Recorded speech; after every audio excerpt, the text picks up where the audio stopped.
Salut à tous, bienvenue à Albi, nous sommes en direct du stade Mazicou pour suivre cette rencontre importante de la deuxième journée du championnat de France Elite 1 de Rugby à 13 et qui va opposer les Tigres d'Albi Rugby League à la redoutable formation du SO Avignon 13. À mes côtés, une personnalité bien connue de Rugby à 13 Tarnais et au-delà, Yannick Butillot de l'accompagner. Salut Yannick. Salut Eric, salut à tous. Alors, avant de se plonger dans la présentation plus en détail de ce match, on vous propose une diffusion des interviews que nous ont gentiment accordées les entraîneurs d'Albi et d'Avignon, Renaud Guigue et Joris Canton. On est avec Renaud Guigue, l'entraîneur du SOA. Renaud, bonjour. Merci d'avoir accepté de répondre à quelques questions. La première question, elle concerne bien évidemment la gestion de cette crise sanitaire. 8 mois sans jouer. Comment avez-vous récupéré votre groupe sur le plan mental ? Sur le plan mental, heureux de se retrouver, parce que ça faisait une longue période et c'est quand même des sportifs, ils ont besoin de courir, de se dépenser. Je pense que leur femme était aussi heureuse que je les récupère. Donc non, c'est une bonne chose. On a fait une intersaison un peu compliquée entre le Covid, entre ces 6 mois sans courir qui ont fait qu'il y avait des semaines de course à rattraper. Donc voilà, maintenant on y est, c'est notre premier match. Dernière question, on ne va pas vous déranger davantage. Quels sont les objectifs du club pour cette saison ? Là, il n'y a pas d'objectif. Si, il y a un objectif de se qualifier et de faire des phases finales. Mais là, de suite, avec ce qui se passe, là, c'est plus que les joueurs prennent du plaisir, qu'on s'amuse et qu'on ressorte de ces 80 minutes en étant heureux d'avoir joué ensemble et d'avoir repris du plaisir à jouer au rugby. Merci Renaud, bon match. Merci. Joris Canton, entraîneur d'Albi Rugby League. Merci Joris de nous accueillir dans la salle de musculation de l'ARL. La semaine dernière, vous avez encaissé un revers relativement lourd à Carcassonne. Comment analysez-vous ce match ? Bien, c'est vrai que le score était assez lourd. Pour un match de reprise, ça marque, c'est assez marquant. Donc on a su tirer quand même des enseignements de cette défaite.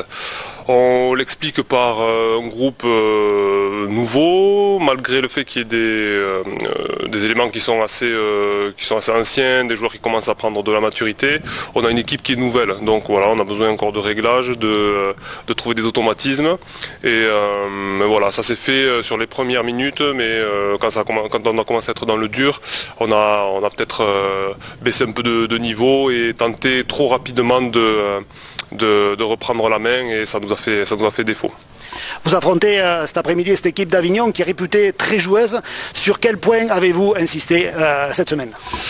Alors les points, on va pas tout révéler, mais on sait que c'est une équipe qui se connaît depuis très longtemps, avec des joueurs qui ont de bonnes habitudes, de bons automatismes. On a été vigilant un petit peu sur tout. Voilà, on s'est surtout concentré sur nous plutôt qu'Avignon, même si on a fait un focus sur eux. On s'est concentré sur les erreurs qu'on a pu commettre la semaine dernière, essayer de s'améliorer par rapport à ces points-là. Les joueurs sont quand même très... ils connaissent le rugby, ils sont conscients des petites boulettes qu'on a pu connaître. Donc voilà, ils se sont mis au travail, et je pense que voilà, on va monter de niveau petit à petit. Merci Joris, bon match. Avec plaisir, merci. Allez, on revient en direct du stade Mazico, on est à quelques minutes du coup d'envoi. Je vous propose donc, comme promis, de vous présenter plus en détail la compo des deux formations. On va commencer par cette équipe d'Avignon. Yannick, si tu veux bien. Je veux bien, Eric. Allez, à l'arrière, on commencera avec Corentin Ray, le jeune et talentueux Corentin. Aux ailes, Sofiane Ganem et Isaac Malem. Au centre, on aura Olivier Arnaud et Baptiste Avis. Pour la charnière, ce sera Jack Payne et le redoutable Joris Bessière. En troisième ligne, Ayoub Mediani. Seconde ligne, Romain Pourré, Vincent Conta. Pour la première ligne, l'Australien Corey Davis qui vient d'arriver. Au talon, Fabien Julien. Et l'autre pilier, Saluti Mendy. Remplaçant, ce sera Maximilien Roupin, François Dorcet-Hans, Renaud Gans et Joris Clément. Pour l'équipe d'Albi Rugby League, quelques petites modifications apportées par le coach Joris Canton. À l'arrière, on va retrouver Julien Cancé. La ligne de trois quarts sera composée d'Hugo Lescouzer et Nitin Pedrero aux ailes, Clément Taillade et Nicolas Bianchini à la paire de centre. À la charnière, Marc Zorini et Théo Guinguet. Première ligne, Cédric Maza, Pierre Carivin et Ben Chi. Seconde ligne, Théo Lardo et Tristan Dupuis. Enfin, en troisième ligne, c'est Quentin Henrion qui aura donc la lourde tâche de caler ce bac orange et noir. Vont s'asseoir sur le banc des remplaçants Paul Moulinier, l'anglais Tyler Walton, le jeune Morgan Andral et Nicolas Pommier. Comme je vous le disais, il y a une petite particularité, c'est mon acolyte d'aujourd'hui, c'est Yannick Butignol qui a la particularité d'avoir porté les couleurs d'Albi et d'Avignon. Je suppose, Yannick, que c'est avec un petit pincement au cœur que tu vas commenter ce match. Oui, bien sûr, bien entendu, c'est deux clubs que je connais très très bien, et ça fait toujours plaisir de commenter ces équipes-là. Ouais. Alors parmi les joueurs d'Avignon, il y en a quelques-uns que tu as drivé, que tu as coaché avec l'équipe de France junior. Est-ce que tu peux nous en dire deux mots ? Oui, il y a cet arrière Corentin Ray qui est juste l'exemple de travail. C'est un gros travailleur, il a beaucoup travaillé pour en arriver là. Donc aussi en équipe de France, on le faisait jouer à l'arrière. On a François Dorcet-Hans qui est très très jeune, très talentueux. Ça fait déjà 2 ans qu'il joue en Élite 1. Il a fait la Coupe d'Europe avec nous alors qu'il avait que 16 ans. C'est un pilier prometteur de notre sport. Bien évidemment Fabien Julien, le frère de Benjamin qui joue au Dragon catalan. Et côté albigeois, Hugo Lescouzer, Clément Taillade, Franco et quelques-uns aussi. Alors c'est vrai que du côté d'Albi, il y a eu quelques mouvements de joueurs à l'intersaison, des départs marquants avec notamment Alex Grant qui était vraiment le facteur X de cette formation albigeoise. Murphy, Cook, le Gaëtan Extruga et le petit Garcia sont partis renforcer les voisins toulousains. Josco il est revenu à son club de cœur, j'ai envie de dire, hein, le club de Saint-Gaudens. Ça fait beaucoup de mouvements parmi les arrivées. Il y a bien sûr des joueurs comme Marc Zorini qui est très jeune, qui évolue à la charnière. Il faut bien évidemment un certain temps pour que les automatismes se prennent. Benchy, le solide pilier australien, est arrivé il y a à peine quelques jours. Lui aussi, forcément, il faut qu'il trouve sa place dans le collectif orange et noir. Il y a également le recrutement d'un jeune pilier anglais dont on dit le plus grand bien, c'est Tyler Walton. Quentin Hendrion, lui, a repris la compétition après l'année sabbatique. Tout ça, le coach Ganton nous disait qu'il faut forcément que ça se mette en place, que les collectifs se trouvent. Espérons pour les Abigeois, bien évidemment, qu'ils fassent une meilleure prestation lorsque les deux équipes rentrent sur le terrain de l'Espagne. Juste un mot sur le trio d'arbitres, c'est Cyril Vergne qui va officier au centre, assisté de messieurs Quentin Boissonnade et Alain Brut, qui rejoint une carrière de touche. Voilà, les deux formations rentrent à l'instant sur le terrain. Alors un petit mot sur les conditions climatiques. Ici à Albi, il a beaucoup plu en début d'après-midi. Forcément, les conditions risquent d'être un petit peu compliquées dans la maîtrise du ballon. Des Albigeois qui ont eu justement ce souci de maîtrise du ballon la semaine dernière à Albert-Romec contre Carcassonne 13. C'est un point sur lequel a insisté beaucoup Joris Canton lors des séances d'entraînement. Quant à cette équipe d'Avignon, tu vas confirmer ce que je dis, Yannick, mais c'est une équipe qui traditionnellement est très joueuse, et quand on connaît la volonté de faire jouer cette équipe du coach, on peut s'attendre à une très belle performance cet après-midi. Tout à fait, Eric, je pense que tu as tout dit, on va se régaler et la pluie a l'air de s'être arrêtée, donc ça devrait envoyer un petit peu de jeu. Allez, ça y est, c'est parti. Ce sont les Abigeois qui ont donné le kick-off, le coup d'envoi réceptionné. Et de suite, la première percussion de Davis. Ouais, voilà, il faut trois Abigeois pour le mettre au sol. Davis qui jouait la saison dernière sous les couleurs de Lézignan. C'est vraiment un solide gaillard. Lui aussi, il est arrivé il y a à peine 48 heures dans la cité des papes, donc ça va être un petit peu compliqué pour ces premières prestations. Les Avignonnais qui jouent un jeu direct en début de match, bien évidemment il faut se mettre dans le match, il faut se rassurer des deux côtés. Et on avance bien du côté des Bleus et Blancs qui évoluent avec un traditionnel maillot cerclé bleu et blanc. Voilà, on vient de passer les 40 mètres, une nouvelle percussion. Voilà, pour l'instant on a sur le 5e dernier, on va voir si on va jouer un grand coup de pied pour mettre en difficulté. Voilà, dans l'espace libre, ça c'est plutôt rien. Et elle sera direct. On a essayé de déplacer le jeu, mais le ballon est sorti directement en touche. Ce sera donc un retour avec une belle transition en faveur des Abigeois. Très bonne chaîne d'Albi qui a bien contrôlé ce milieu, qui était prêt chaque fois sur les marqueurs. On a vu que contre Carcassonne, ça avait un petit peu pêché là. Les marqueurs travaillaient beaucoup dans l'urgence. Ils ont l'air d'avoir rectifié ce point-là. Allez, Hendrion qui vient faire ce premier point de fixation. Lui aussi, il a commis 2-3 défenseurs. Il est bien mis sur le dos par les défenseurs avignonnais. On choisit le côté gauche avec Benchy qui donne ce ballon directement à Tristan Dupuis, voilà, qui reste debout, qui vient de se dire au plaquage. On est à partir de 42 mètres d'Avignon. Ça regarde le même côté avec une nouvelle percussion de Benchy qui dit ça c'est bien joué, il faut qu'il y ait du soutien. On rentre bien dans les 30 mètres, dans les 20 mètres d'Avignon. Il va falloir trouver des solutions de la part des Abigeois. Une nouvelle fixation qui joue rapidement sur le tenue. Il y a peut-être un coup à faire au fin de tenue. 5e dernier, il va falloir trouver les bonnes solutions. La clé elle est peut-être sur les extérieurs. On va tomber par Lardo. Malheureusement, voilà, la passe était peut-être un petit peu basse. Un petit peu longue aussi et difficile avec ces conditions. Manquait peut-être un petit peu de structure sur le bloc droit sur cette action-là. Mais en tout cas, on voit les intentions. Pierre Carivin qui anime très très bien autour du tenu, qui fait avancer Albi.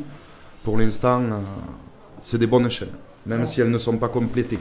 Alors, a priori, le fait d'avoir placé le jeune Morgan Antral sur le banc des remplaçants, je pense qu'au niveau du talon, c'est donc deux joueurs qui vont certainement alterner.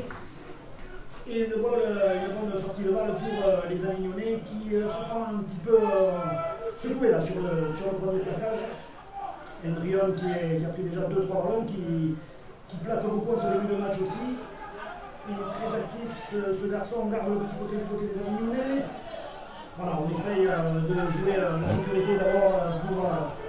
rassurer et gagner beaucoup de mètres. Ça s'est pas mal joué, ouais. Et là, il y a une petite faille dans le bloc défensif albigeois. On laisse pas mal manœuvrer au rang du tenu. Les structures de jeu se mettent en place et on est rentré pour la première fois partie dans les 40 mètres. Bonne pression de Théo Lardot, très très bonne pression. Allez, la relance des Albigeois, Tansé qui est pris de suite, il est parti sur les 10 mètres des Albigeois. Voilà, Clément Taillade, qui essaie de percuter, qui lui aussi amène sa pierre à l'édifice, on est pile poil sur la ligne des 20 mètres. Un petit côté, voilà, c'est un petit peu fermé. C'est un petit peu fermé, les deux équipes sont en observation l'une et l'autre. On voit, il n'y a pas beaucoup de jeu, on essaie surtout de sécuriser et d'aller chez l'autre, chez l'adversaire. On va dire que c'est un début de match pour rassurer les deux équipes. Exactement. Tout le monde a besoin de prendre les ballons, les avants ont besoin d'aller défier leurs adversaires, mais sans trop prendre de risques en écartant des ballons ce ballon qui risque d'être, je vous le disais, un petit peu saronnette, parce qu'il a plu un début d'après-midi ici sur Albi. Et nous allons voir cette remise à jeu sur une mêlée sifflée par Cyril Verne. Introduction à Lyon, la balle est éjectée et de suite Payne qui lance sur le ligne décalé dans les trois quarts. Le jeu est maintenant sur le côté droit de l'attaque avignonnaise. C'est à nouveau le staff avignonnais qui réclame une faute sur le tenu, ouais.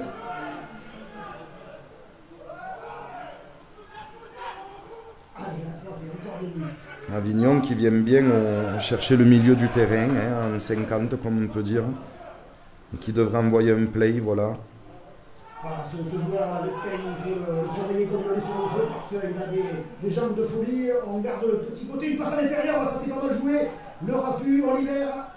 Et les Albigeois qui s'accrochent et qui mettent au sol l'attaquant. Cinquième. Avignonnais, cinquième dernier, le jeu au pied, voilà, la diagonale elle est pas mal. Wow. Et Saluti Mendy. Premier essai sur un ballon rendu à l'adversaire, une belle diagonale de l'Avignonnais. Une belle diagonale, ouais, de Jack Payne qui gère bien le jeu pour l'instant, mais on le voit aussi côté Avignonnais, manque de structure. La structure aurait pu être meilleure. Alors quand on parle de structure, c'est des positionnements entre joueurs pour tout le monde. Donc la structure aurait pu être meilleure sur le bloc droit, mais il a choisi le jeu au pied de l'autre côté et très intelligemment. Avignon est allé mettre la pression au sauteur albigeois. Ouais, le sauteur albigeois, Hugo Lescouzer, qui a connu un petit peu la même situation le week-end dernier à Carcassonne. Il a bien pris son impulsion, il est bien monté au ballon. Malheureusement, il n'a pas réussi à contrôler ce diable de ballon qui a rebondi sur le rectangle vert et qui est tombé dans les bras d'un Avignonnais qui n'en demandait pas tant. Premier essai donc pour cette équipe d'Avignon qui, me semble-t-il, maîtrise plutôt son rugby à ce début de match. Oui, ben, ils ne font pas beaucoup de fautes. Ils ont réussi à venir dans le camp albigeois sans trop de passes. Une pénalité qui les ramène là. Ils jouent bien le coup sur Hugo. Ils tapent une chandelle sur Hugo, une passe au pied. Et après, bon, comme on dit, Hugo fait l'effort de sauter. Après, c'est un petit peu de la loterie, ces ballons. Donc bon, il faut se remettre dans le match. Albi y était et il faut continuer. Voilà, la transformation a été réussie par le moteur avignonnais. Le score après 7 minutes de jeu, Avignon 6, Albi 0.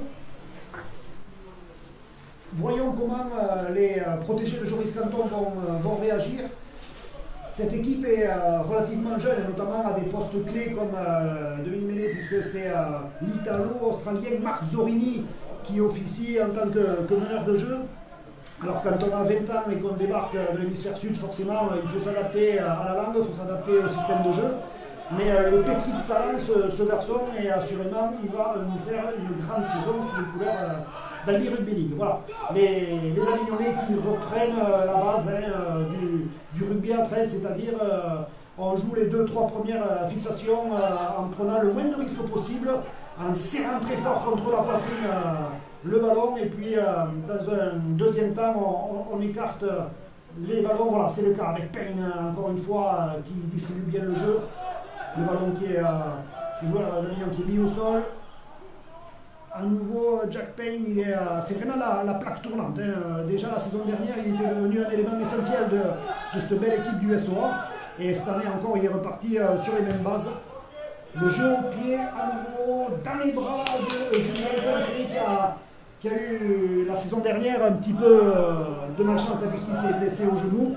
Ouais, il a cumulé quelques blessures, Julien, mais c'est un joueur qu'on connaît tous dans le Tarn qui est un des meilleurs improvisateurs du Tarn quand il a le ballon. Ce que j'ai pu remarquer aussi, ce qui est bien, c'est la pression que met Albi au botteur. Quand on connaît le jeu au pied de Joris Bessière et de Payne, on voit qu'il y a des consignes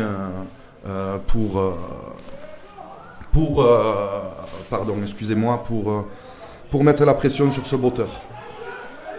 Allez, c'est vrai que plus on met de pression, moins on facilite le jeu de l'adversaire. Là, c'est à nouveau Benchi qui prend ce ballon. Lui aussi, il est doté d'un beau gabarit. Il devrait faire des dégâts dans les défenses adverses. Voilà, la belle quille montée par Théo Guinguet et qui tout le monde s'est regardé un petit peu en chien de faïence.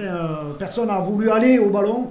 Résultat des courses, le ballon est sorti en touche. Ce sera donc une mêlée avec introduction pour l'équipe d'Avignon. Une bonne chaîne d'Albi qui finit sa chaîne et qui la complète dans les 20 mètres d'Avignon. Donc c'est une belle chaîne complétée. Voilà, les équipes qui se rendent coup pour coup. Et alternativement, elles dominent territorialement leurs adversaires. Voilà, les défenseurs albigeois qui sont montés très vite, ils ont anticipé parce que là, il y a du lourd du côté d'Avignon, beaucoup de jus dans les jambes de ces joueurs. Beau plaquage là aussi. On continue toujours ce rugby. Je regarde un petit peu le chrono. 10 minutes de jeu, toujours 6-0 pour Avignon. Les Avignonnais qui maîtrisent bien le cuir, qui font très peu de fautes. Voilà, un beau relais à deux. Là aussi, il va falloir resserrer la défense du côté des Albigeois. Attention, Bissière qui manœuvre bien, on écarte le ballon. Ouais, ça c'est Corentin Rey qui est venu perturber un petit peu, enfin tenter de perturber un petit peu la défense albigeoise. Bissière qui joue au pied, le ballon qui roule juste dans l'embut. Très bon jeu au pied s'il ne sort pas. Ça a été très dangereux là. Alors là, il ne faut pas jouer à ça. L'Avignonnais, lui, est arrivé carrément en planche pour essayer de plonger sur le ballon. Et l'arrière albigeois, Julien Cancé, qui a pris peut-être un petit coup sur son genou fragilisé. Non, allez, c'est bon, je regarde, il boitille un petit peu, mais il reprend sa place. Et les albigeois qui repartent donc avec un ballon posé au sol au 20 mètres. Très bonne protection de Julien Cancé au ballon qui a attendu le dernier moment. Ce qui permet à Albi de se relancer de ses 20 mètres. Mais encore une fois, tu insistais Yannick sur la qualité du jeu au pied de Joris Bissière. Là, il a fait preuve c'était au millimètre, vraiment. Il s'est arrêté quand il fallait le ballon. Joris est un excellent demi, un des meilleurs demi français. Il a eu des blessures, ce qui l'a empêché d'être régulier et de prétendre à l'équipe de France, mais c'est un des meilleurs demi du championnat.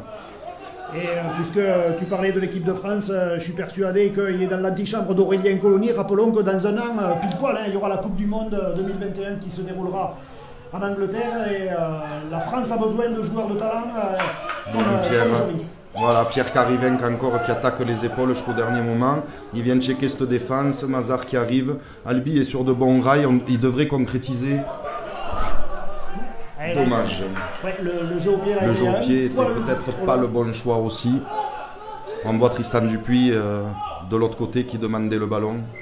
Peut-être il y avait d'autres solutions de l'autre côté du terrain. Allez, en tout cas, les Avignonnais qui en profitent pour récupérer les ballons et qui repartent donc à l'abordage. Les défenseurs albigeois qui essaient de mettre la pression sur les Avignonnais pour les maintenir dans leur camp. Mais les joueurs de Renaud Ligue, voilà, encore une belle percussion avec un changement de direction qui perturbe la chasse des défenseurs albigeois. Il est parti chercher l'espace, il a avancé. On essaie de mettre du rythme là, du côté d'Avignon. Le départ au ras, oui, c'est bien dégagé. Allez, il faut être vigilant du côté des albigeois.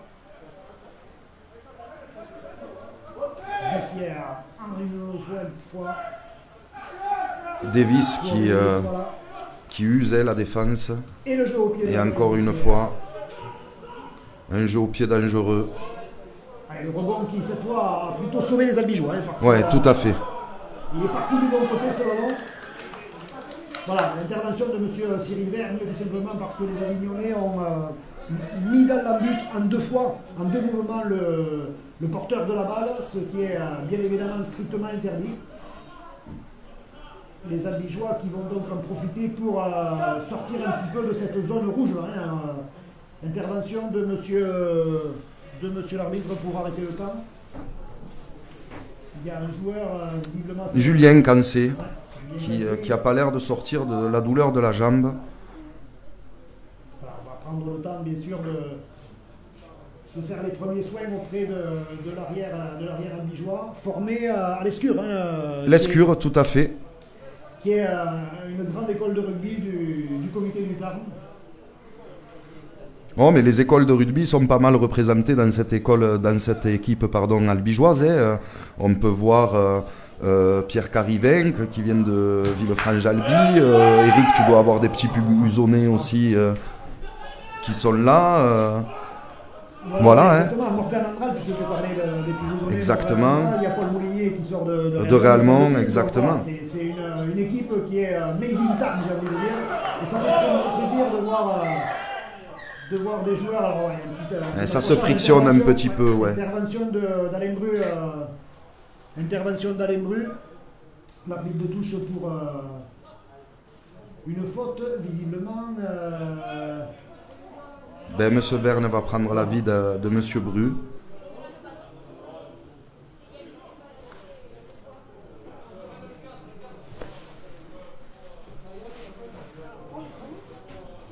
Alors, il appelle le capitaine Tristan Dupuis et... Le concerné.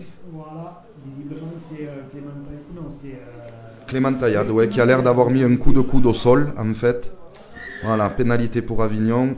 C'était le deuxième tenu, c'est une faute qui quand même peut coûter à Albi, espérons que Albi défende aussi bien que ses premières chaînes. D'autant plus qu'elle est commise assez proche de la but. Ouais, ça donne, comme on appelle, en zone good ball. Hein. Avignon est en bonne position de marquer. Maintenant, la dernière fois, ils sont allés chercher sur l'extérieur dès les premiers tenus. Là, semble-t-il, ils vont fixer la défense de ce côté-là. Voilà, et il ne devrait pas tarder à envoyer un play. Les questions ont été posées. Albi propose des réponses. Et il est sur le dos. Est-ce qu'il a pu aplatir? Non. Le bon réflexe des défenseurs albigeois qui ont mis le talonneur. Tout à fait, il faudra sur le dos. Le surveiller à Fabien parce qu'il est coquin à cet endroit du terrain. On écarte bien du côté d'Avignon. Ouais, Payne qui a préféré garder le ballon. Ça va vite quand ça écarte du côté du SOA. Allez, on met un coup de pression encore dans l'axe. Voilà. Monopolise. Il a bien pris par Mazar et Corey Davis. Payne, le très bon choix au pied. Les Albigeois qui préfèrent sortir le ballon. Ce sera donc un renvoi en drop sous les poteaux. Une nouvelle chaîne pour les joueurs d'Avignon qui se sont maintenant bien installés dans le camp albigeois. Il va falloir sortir le bleu de chauffe du côté des oranges et noirs. Oui, parce que là, Albi vient de défendre 2 chaînes. Là, on leur propose un repeat set. Voilà, Albi perd de l'énergie à défendre dans son camp. Il faudra vite ressortir de là. Allez, c'est parti. Ouais, le drop à ras de terre est un petit peu compliqué à maîtriser, mais c'est fait pour le joueur avignonnais qui est plaqué sur la ligne des 30 mètres, toujours dans le camp des Albigeois. Allez, une nouvelle percussion. Voilà, on fait mal quand même. Hein. Au ras, les courses sont dures. Les Albigeois vont avoir les épaules qui chauffent. Encore une fois, on manœuvre bien. Avec ces 2 piliers qui usent, Mendy et Corey Davis. Fabien Julien a fait un bon début de match. Voilà, c'est un véritable poison derrière le tenu. Le ballon qui n'est pas contrôlé. Intervention de monsieur Cyril Vergne. Voilà, il arrête le temps. Alors, quelqu'un a dû parler parce que, ouais, et ben d'ailleurs, je crois que c'est Théo qui va prendre un carton jaune. Voilà, ça c'est un manque de maîtrise à ce niveau-là. Ah non, pour un coup donné, pardon. Allez, il faut du caractère pour faire ce sport, mais il faut du caractère dans la discipline. Pour l'instant, Albi, un coup de coude au sol, là un coup de poing. Ça coûte beaucoup d'énergie, des repeat sets, et Avignon va concrétiser avec 2 points.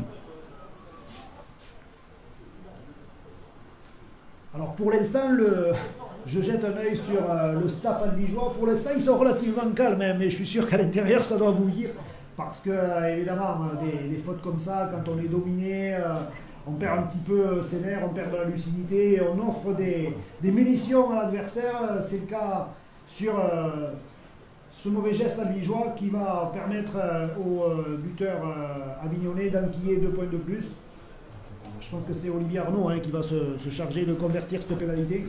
Oui, très bon buteur Olivier Arnaud, capitaine, joueur international. Joueur emblématique de cette équipe d'Avignon. Tout à fait. Et voilà, le ballon qui est expédié entre les poteaux, 2 points de plus. Alors si mes souvenirs en mathématiques sont bons, 6 plus 2 égale 8, donc jusqu'à maintenant ça va. Mais il va falloir pour les Albigeois réagir assez rapidement parce que les Avignonnais n'en demandent pas plus, bien évidemment. Allez, on va voir comment les joueurs d'Albi vont gérer cette période en infériorité numérique. Il va falloir, dans un premier temps, il n'y a pas de secret, mettre la pression sur les Avignonnais, les maintenir dans leur camp, récupérer le plus haut possible. Voilà, le ballon est tombé.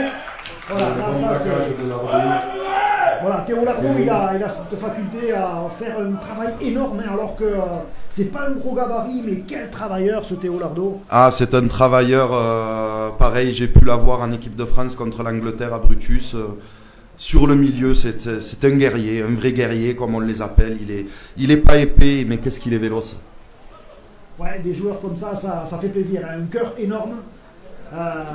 Lui aussi, il fait partie des petits chouchous albigeois. Voilà. Allez, les albigeois qui écartent un petit peu ce ballon avec Tristan Dupuis qui a été décalé en position de centre, qui fait cette première fixation. Il faut jouer les tenues plus rapidement. On garde le sens avec Benchi qui a croisé sa course, qui vient porter le fer là dans la défense bleu-blanc.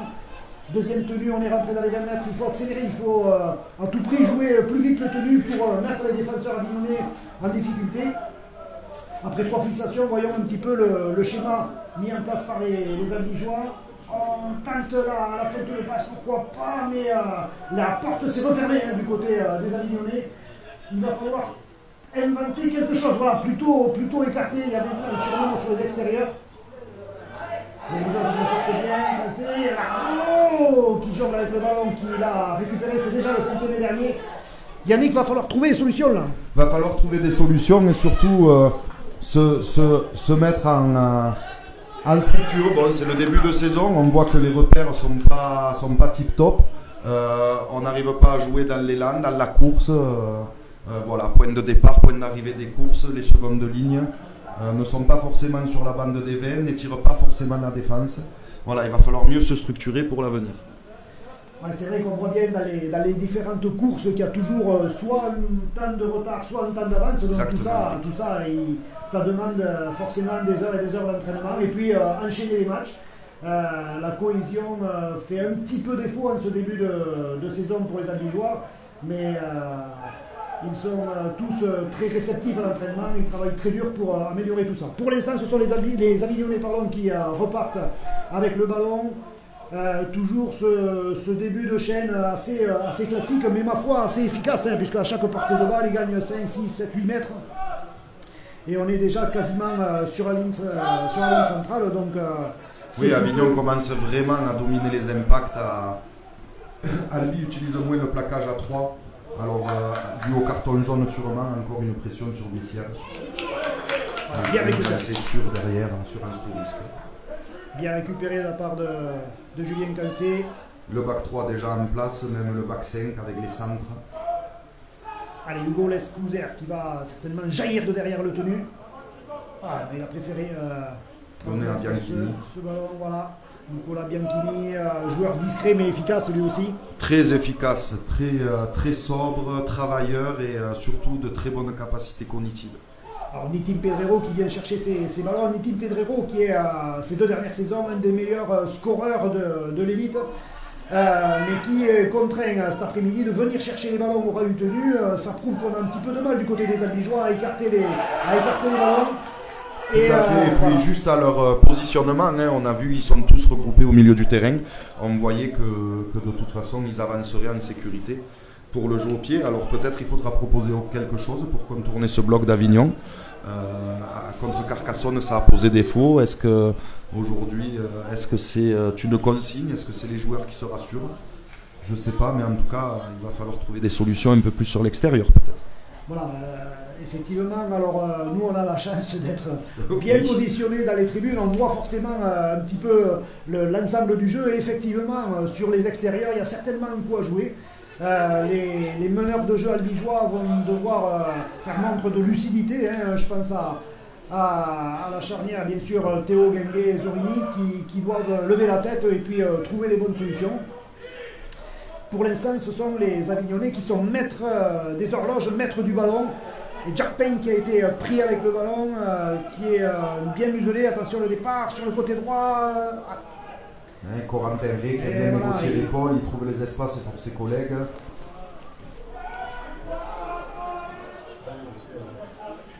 Allez, ouais, c'est peut-être pas mal. Bissière, ouais, bien joué. Ouais, elle est pas mal cette phase de jeu. Bissière, fantastique. Ouais, encore une fois, Joris Bissière qui nous a fait un caviar pour son seconde ligne. Alors, est-ce que c'est Vincent Conta? Romain Pourret plutôt, oui. Voilà, vraiment, il y a eu effectivement... Mais une passe aveugle, hein, comme on peut voir au foot, beaucoup. Certains rugbyman les reprennent, hein, ces passes. Et Joris Bissière regarde le joueur positionné derrière et la donne à celui qui arrive devant. C'est les grands demi qui peuvent faire ça. Il a fait le bon choix. Tant mieux pour Avignon. Ouais, pour l'instant, ils sont beaucoup plus efficaces, hein, les Avignonnais. Ça, comme tu le disais, Yannick, ils commencent progressivement à gagner les impacts, donc à mettre sur chaque percussion le défenseur albigeois un petit peu en difficulté. Et du coup, ça enchaîne plus vite derrière. Et forcément, ça crée des brèches dans la défense adverse et notamment dans la défense d'Albi. Alors quand vous rajoutez à ça des demi du niveau de Joris Bissière et de Jack Payne, forcément c'est un petit peu compliqué. Forcément, et ce qu'on disait sur ce qui manquait peut-être aux Albigeois en ces débuts de match, Avignon l'exploite très bien avec une seconde ligne qui est toujours positionné sur les pointillés des 20. Ce qui permet d'élargir la défense albigeoise et après avec Joris Bissière ça devient juste du beurre de faire des choix dans des espaces. La transformation qui passe à gauche des poteaux. Premier échec donc pour le capitaine avignonnais Olivier Arnaud. Mais le score est donc déjà de 12-0 après seulement 18 minutes de jeu. Il semble qu'Albi a fait rentrer du frais, hein, Paul Molinier qu'on a vu en action sur son premier ballon, et là il me semble que c'est l'anglais Walton qui vient de faire son entrée. Alors juste une précision, hein, le tableau affichage ici à Mazipou n'est pas forcément bien réglé, il y a quasiment 25 minutes de jeu, et 12-0 pour cette équipe d'Avignon qui à nouveau récupère le ballon. Qu'est-ce qu'il est dur ce sport, hein. On vient d'encaisser un essai et en plus on rend le ballon à l'adversaire, moralement c'est compliqué. Moralement, il faut défendre, mais Albi a mis une pression. François, qui vient de rentrer, vient de faire un en avant. C'est rare de lui, mais bon, tout ce temps sans jouer, on peut pardonner aux joueurs sur leur première minute de jeu. Alors, voyons un petit peu comment les Albigeois vont... quel système vont proposer les Albigeois après se mêler quasiment dans l'axe du terrain. Ça, c'est un lancement quasi idéal, hein, puisqu'il y a deux solutions. On peut choisir le côté gauche, on peut choisir le côté droit. Une mêlée, il y a toujours l'opportunité de marquer. Regardez, c'est des 3 contre 3 avec beaucoup d'espace autour, des 2 contre 2. Déjà, sur la mêlée en elle-même, voilà, et Albi se retrouve avec un good ball, en position de good ball. Donc on va voir comment il gère cette chaîne. Paul Molinier en percussion. Voilà, il fait l'effort de rester debout et de jouer rapidement son tenue. Voilà. Oh, bien joué. Ils sont pas loin, les Albigeois. Allez, Théo, il est sur sa bande, la structure est bonne, il faut envoyer. On l'écarte. Il est plié, allez, c'est là qu'il faut faire l'effort de se lever, pour faire ce début. On est à moins de 5 mètres de la ligne dans le but, les Albigeois qui se font prendre. Il faut absolument faire une passe de plus là parce que le bloc avignonné est très dense. On l'écarte. Allez, il faut trouver la solution, le petit jeu au pied. Ouais, il avait bien anticipé, encore une fois. Jack Train, il avait lu le jeu au pied de Marc Zorini. Mais Marc Zorini qui fait un bon choix puisque Albi obtient un repeat set, donc Avignon va redéfendre dans son camp. Du coup, Albi pourrait profiter de ce gaspillage d'énergie, j'ai envie de dire, même si c'est pas très joli, mais voilà. Allez, le long dégagement et une nouvelle série de tenues pour l'écarter avec le ballon qui a été éjecté sur le plaquage, mais le ballon, vous l'avez vu, est parti derrière, donc forcément. Paul Molinier qui se frictionne un peu avec Fabien Julien qui lui a mis 2 gros shoots d'entrée. On connaît le Polo, il aime pas ça. Hein. Il a passé encore un petit peu derrière, là, hein. C'est dommage, Belgique. L'histoire de timing, Eric, ce que tu parlais tout à l'heure. Hein. Allez, on écarte. Et on revient dans l'axe avec cette croisée entre les deux Albigeois. Allez, une bonne tenue rapide, bien, Pierre exploité par Pierre. Voilà, Belgique avait suivi. Avignon qui défend beaucoup dans l'urgence, il faudrait jouer vite sur les extérieurs, il y a des troupes partout.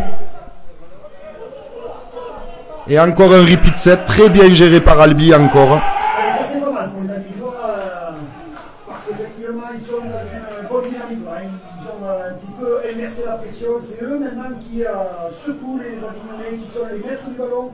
Et à ce sport, bien évidemment, quand on a le ballon c'est forcément plus facile. Il faudrait profiter de ces 2 repeat sets et pour marquer là. Il faudrait qu'Albi marque sur cette chaîne. Le contrôle au pied, tel un footballeur, Pierre Carrier. On va défier la défense. Dans un premier temps, bien sûr, il faut avancer, il faut se positionner. Puis au coup d'après, Paul Molinier, encore au four et moulin depuis qu'il est sur le pré. Bien pris par Avignon. Avec François qui est très solide quand il est en tenaille. Tristan Dupuis, très bien.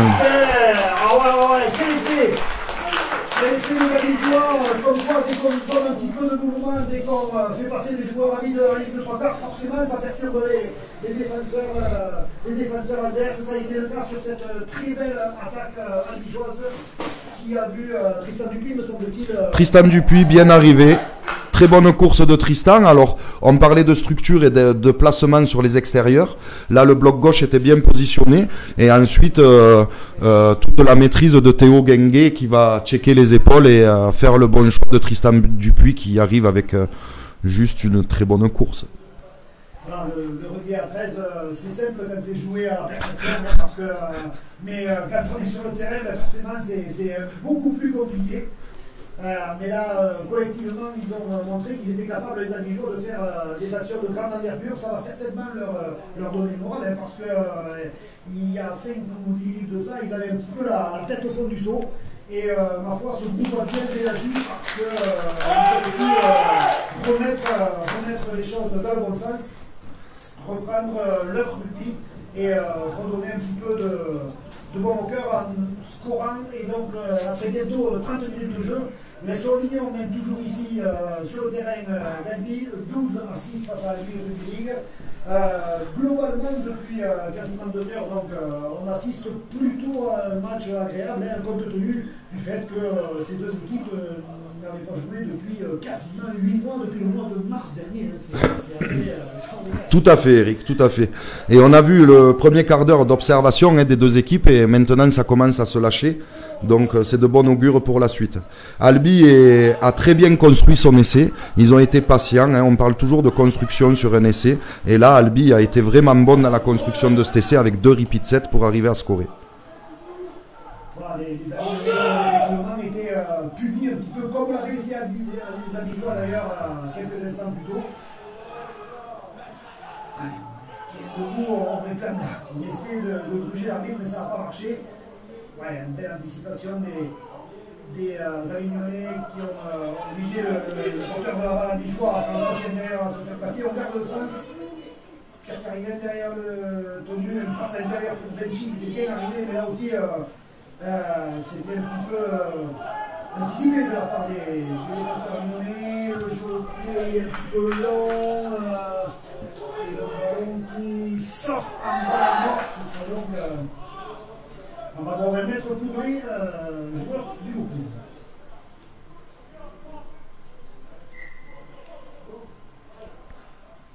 Allez, on va repartir sur des bonnes bases là, du côté du SOA.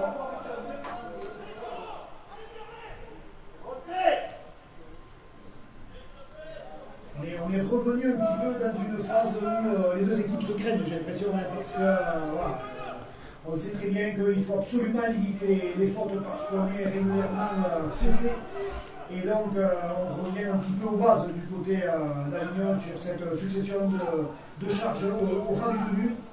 Oui, avec quelques joueurs qui viennent de rentrer aussi, qui ont besoin de se rassurer peut-être au niveau des impacts. Et... Miliarno, pris par la patrouille. Démarrage retenu. Ouais, ils ont deux poisons derrière retenu. Ouais, un jeu qui a l'air d'être beaucoup plus explosif sur ce talonneur qui vient de rentrer. Benjamin Julien plus dans la gestion, mais ils ont deux talonneurs qui se complètent bien. Ouais. Ouais. Et le ballon qui sort hors de limite du jeu. Là aussi, c'est une nouvelle cartouche offerte aux Avignonnais qui n'en demandaient pas tant, bien évidemment. Voilà, tout le monde se positionne, les Avignois qui se replacent et qui en profitent pour souffler. Au niveau du banc, c'est vrai que du côté d'Albi, on va certainement voir arriver bientôt Morgan Andral au talonnage. Ouais, sûrement. Après, tant que Pierre gère bien et tant que son cardio est bon, pourquoi le sortir? C'est vrai qu'aujourd'hui, le poste de talonneur est devenu un des éléments essentiels dans le rugby à 13 moderne, parce qu'il faut être derrière les tenues, il faut avoir une bonne passe, il faut garder de la lucidité. Et ça devient vraiment très compliqué quand on rentre dans le rugby. Tout à fait, Eric. Et puis c'est le tenue et le départ de toute action. Donc très important d'avoir bien joué d'Avignon. Très bien joué, qui exploite bien cette bande des 20, qui va checker les épaules. Très très bien joué de la part de Corentin. Ça faisait 2-3 fois qu'on voyait l'ailier avignonnais esselé. Alors le ballon ne lui arrivait pas forcément parce que les défenseurs avigeois anticipaient, parce qu'on n'osait pas faire la passe. Et puis là, on a donné un peu de mouvement et forcément ça a permis à l'ailier avignonnais d'aller en dame. Ma phrase sur cette action, c'est encore une fois très bien joué de la part des joueurs avignonnais. Très bien joué, ils déplacent le bloc albigeois, ils font pas d'erreur, ils complètent. Quand ils arrivent sur leur play, ils ont de bonnes courses, ils vont checker les épaules. Bon, c'est sûr que dans notre cahute, c'est simple à voir et à dire, mais Avignon l'exécute très bien.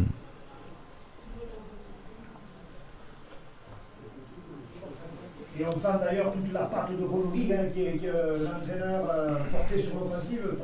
Tu le connais mieux que moi, Yannick, tu peux peut-être nous en dire deux mots. Oh, je le connais bien, j'ai joué avec lui. Il entraîne comme il jouait, c'est-à-dire il travaillait beaucoup. On connaissait ses talents de joueur. Maintenant, on connaît ses talents de coach.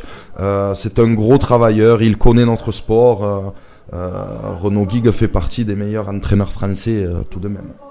Et c'est vrai qu'au niveau des entraîneurs, moi je trouve qu'il y a de plus en plus de qualité dans les staffs, parce que vraiment, que ce soit l'élite 1 ou l'élite 2 d'ailleurs, et Olivier Arnaud, voilà, qui concrétise cette transformation quasiment sur le bord de touche. Ça c'est 2 points de plus dans l'escarcelle des Avignonnais, 16 à 6 après 35 minutes de jeu. On s'approche doucement de la mi-temps ici à Mazigou. Et donc 18 à 6, voilà, ça se complique un petit peu pour les Avigeois, mais je voulais revenir sur la qualité des différents staffs. On sent que ça travaille beaucoup, ça travaille bien, et moi personnellement je trouve qu'il y a vraiment de très très bons entraîneurs dans quasiment toutes les équipes. Tout à fait, Eric. Alors là, Albi vient de récupérer un ballon, mais oui, c'est une génération d'entraîneurs, contrairement à l'autre génération, l'ancienne, qui a envie, qui a besoin et qui sait que la formation apporte beaucoup en termes de réflexion et et de comment dire, par rapport à instaurer une philosophie de jeu et tout ça. Pommier qui vient de rentrer, qui déjà est dangereux proche de la ligne. Première charge, ouais, il est pas bien, c'est 4 cm, ça écarte, allez, voilà, il faut du mouvement. Théo. Voilà, il est insaisissable, ouais, est-ce qu'il a pu faire le ballon? Oui, apparemment, monsieur, c'est le dernier qui valide l'essai du joueur. Ah, il se l'est coulé, hein, parce qu'il est parti un coup d'alosig, il a été pris, il a sorti le bras, il est arrivé à aplatir. C'est vraiment l'exploit personnel de Théo Gengué, me semble-t-il. Tout à fait, Théo Gengué qui avait un manque de solution autour de lui, qui a décidé de partir tout seul. Au vu de son match contre Carcassonne, je trouve que Théo Gengué a beaucoup pris de maturité dans son jeu. Là, on le positionne en demi, on sait qu'il préfère jouer centre, mais il assume le rôle et il le fait très très bien. Il a eu un bon game management contre Carcassonne et là un exploit individuel avec beaucoup de caractère. C'est de très bon augure pour Albi d'avoir un Théo Gengué dans ces compositions-là. Et ce qui est de bon augure, c'est de réduire le score en quelques encablures de la mi-temps, bien sûr. Après quasiment 37 minutes de jeu, Albi 12, SO Avignon 18. D'ores et déjà, ça nous promet une fin de mi-temps haletante ici à Mazigou. Vraiment, les deux équipes se rendent coup pour coup. Et ma foi, on ne peut que regretter bien évidemment ce huis clos parce que le public qui est forcément absent aujourd'hui aurait certainement apprécié ce spectacle. J'espère que vous, sur notre match Facebook, vous vous régalez parce que vraiment il y a quand même un gros match ici. Mazigou, attention, ce ballon qui rebondit. Les joueurs qui ont laissé ce ballon filer en sortie de but. Résultat, alors qu'il n'y avait pas vraiment de danger. Hein. Ça fait partie des choses qui sont pas vraiment acceptables à ce niveau, il faut bien l'avouer, parce qu'en élite, on ne doit pas laisser tomber ce ballon, rouler ce ballon jusqu'à la sortie d'un but, surtout quand il n'y a pas de pression. Non, surtout qu'ils viennent de marquer, donc c'était une chaîne de transition, et quand on ne peut pas faire ces chaînes de transition, ce qui a été le cas sur plusieurs chaînes de transition contre Carcassonne, et bien du coup on a du mal à enclencher, à mettre la machine en avant, et c'est ce qui se passe là, côté albigeois. Il est puissant, on va voir, Avignon va venir ici, les joueurs sont concentrés par là, et voilà. Ça c'est encore une fois bien joué avec la double feinte de passe de Joris Vissère qui envoie son arrière semer le trouble dans la défense, on garde le côté gauche, ouais, belle percussion. Alors, les deux demi d'Avignon se sont repositionnés. On peut s'attendre à un play, Joris Vissère qui improvise.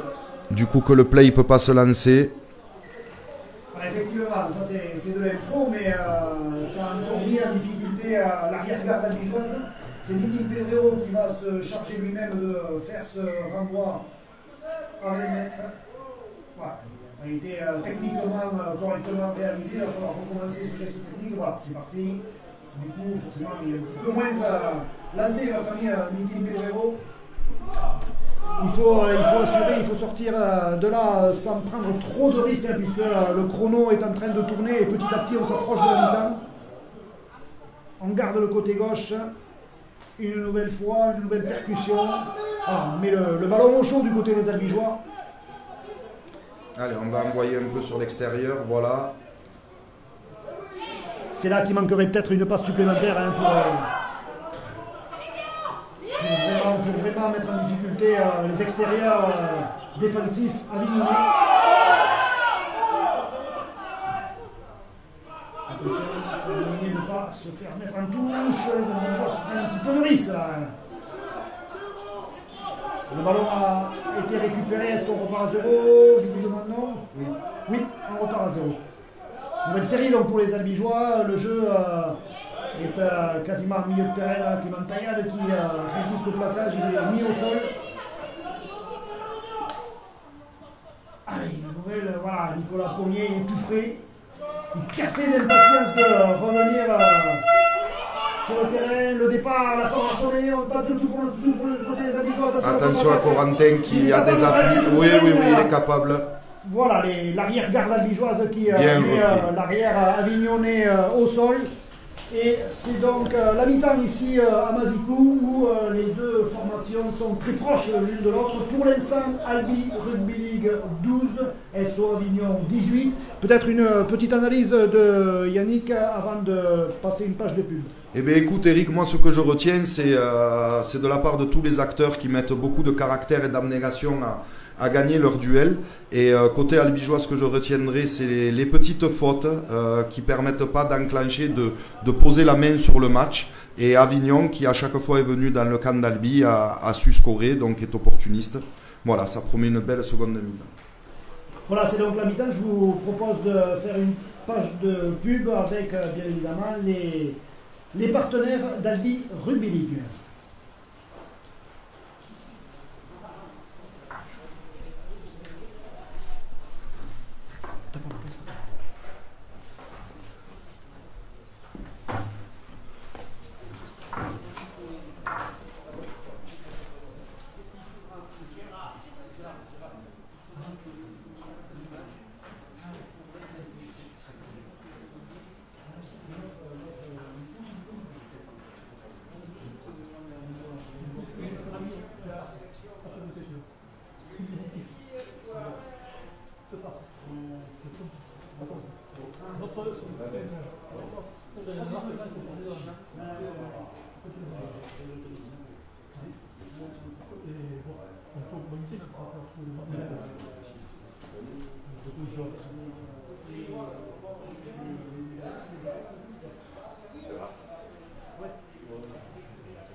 Ça a marché.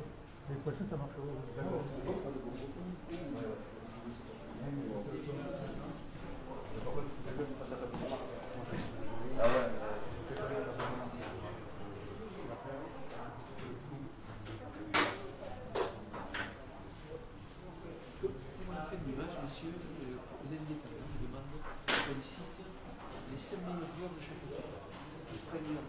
Voilà, donc les 5 meilleurs du côté de Avignon, je sais pas si on me le met à Nico qu'on a parlé.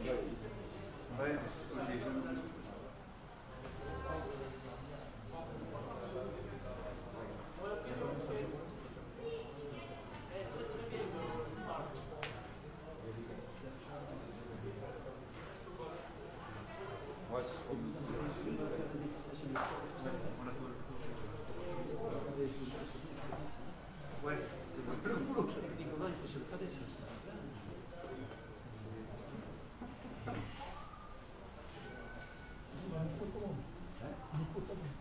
Et apparemment le micro d'Eric, je reçois des messages comme quoi on n'entend pas très bien. Je vais essayer de le tenir droit.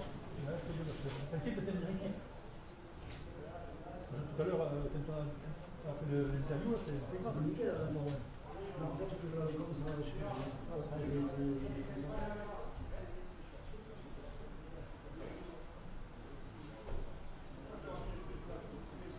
Ouais, écoute, c'est la première fois. Bon, si les gens ont au niveau de la vidéo, c'est fini. Ouais, alors moi j'ai de bons retours d'image, ils disent que l'image est excellente. Ah, mais, Putain, il y a que toi qui vas être ah ouais, putain, t'es gros. Ah, rien à foutre.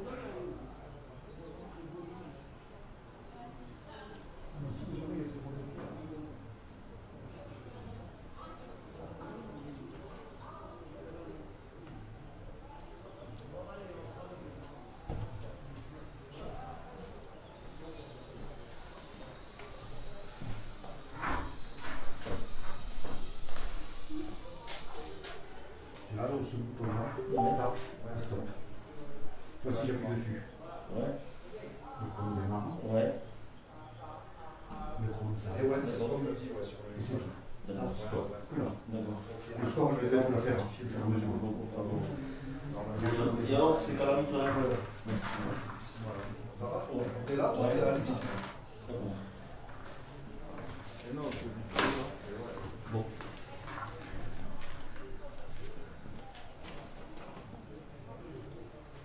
Tu restes là? Eh ben, ça va? Je ne sais pas le caca de vache. Ah, c'est bon. Ah, je vois, mais je fais du caractère. Il n'a pas la posé. Non, mais ça va, j'ai parlé avec lui au début du match pour il préfère au centre, mais ça va quand même, il assume le rôle.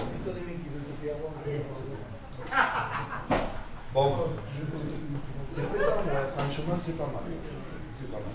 Écoute, on verra ça. Allez, Daniel, je te laisse. À plus, Lisette. T'as raison, ce 6, il fait la pluie au beau temps. Oh, Denis, ce 6 là. Dès qu'il va pas le charger, ce 6 là. Les deux, le 6 et le 7, Il va le charger, il va essayer déjà. Non, oui, Lardo, il a essayé. Lardo,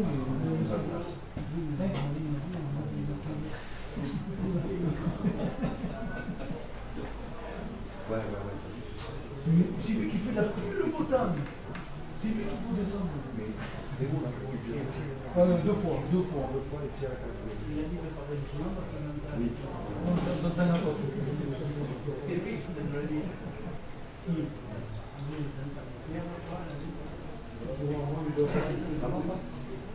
Nous connaissons pas.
On est avec Renaud Guigue, l'entraîneur du SOA. Renaud, bonjour. Merci d'avoir accepté de répondre à quelques questions. La première question, elle concerne bien évidemment la gestion de cette crise sanitaire. 8 mois sans jouer. Comment avez-vous récupéré votre groupe sur le plan mental ? Sur le plan mental, heureux de se retrouver, parce que ça faisait une longue période et c'est quand même des sportifs, ils ont besoin de courir, de se dépenser. Je pense que leur femme était aussi heureuse que je les récupère. Donc non, c'est une bonne chose. On a fait une intersaison un peu compliquée entre le Covid, entre ces 6 mois sans courir qui ont fait qu'il y avait des semaines de course à rattraper. Donc voilà, maintenant on y est, c'est notre premier match. Dernière question, on ne va pas vous déranger davantage. Quels sont les objectifs du club pour cette saison ? Là, il n'y a pas d'objectif. Si, il y a un objectif de se qualifier et de faire des phases finales. Mais là, de suite, avec ce qui se passe, là, c'est plus que les joueurs prennent du plaisir, qu'on s'amuse et qu'on ressorte de ces 80 minutes en étant heureux d'avoir joué ensemble et d'avoir repris du plaisir à jouer au rugby. Merci Renaud, bon match. Merci. Joris Canton, entraîneur d'Albi Rugby League. Merci Joris de nous accueillir dans la salle de musculation de l'ARL. La semaine dernière, vous avez encaissé un revers relativement lourd à Carcassonne. Comment analysez-vous ce match ? Bien, c'est vrai que le score était assez lourd. Pour un match de reprise, ça marque, c'est assez marquant. Donc on a su tirer quand même des enseignements de cette défaite. On l'explique par un groupe nouveau, malgré le fait qu'il y ait des éléments qui sont assez anciens, des joueurs qui commencent à prendre de la maturité. On a une équipe qui est nouvelle, donc voilà, on a besoin encore de réglages, de trouver des automatismes. Et voilà, ça s'est fait sur les premières minutes, mais quand on a commencé à être dans le dur, on a peut-être baissé un peu de niveau et tenté trop rapidement de reprendre la main, et ça nous a fait défaut. Vous affrontez cet après-midi cette équipe d'Avignon qui est réputée très joueuse. Sur quel point avez-vous insisté cette semaine? Alors les points, on va pas tout révéler, mais on sait que c'est une équipe qui se connaît depuis très longtemps, avec des joueurs qui ont de bonnes habitudes, de bons automatismes. On a été vigilant un petit peu sur tout. Voilà, on s'est surtout concentré sur nous plutôt qu'Avignon, même si on a fait un focus sur eux. On s'est concentré sur les erreurs qu'on a pu commettre la semaine dernière, essayer de s'améliorer par rapport à ces points-là. Les joueurs sont quand même très... ils connaissent le rugby, ils sont conscients des petites boulettes qu'on a pu connaître. Donc voilà, ils se sont mis au travail, et je pense que voilà, on va monter de niveau.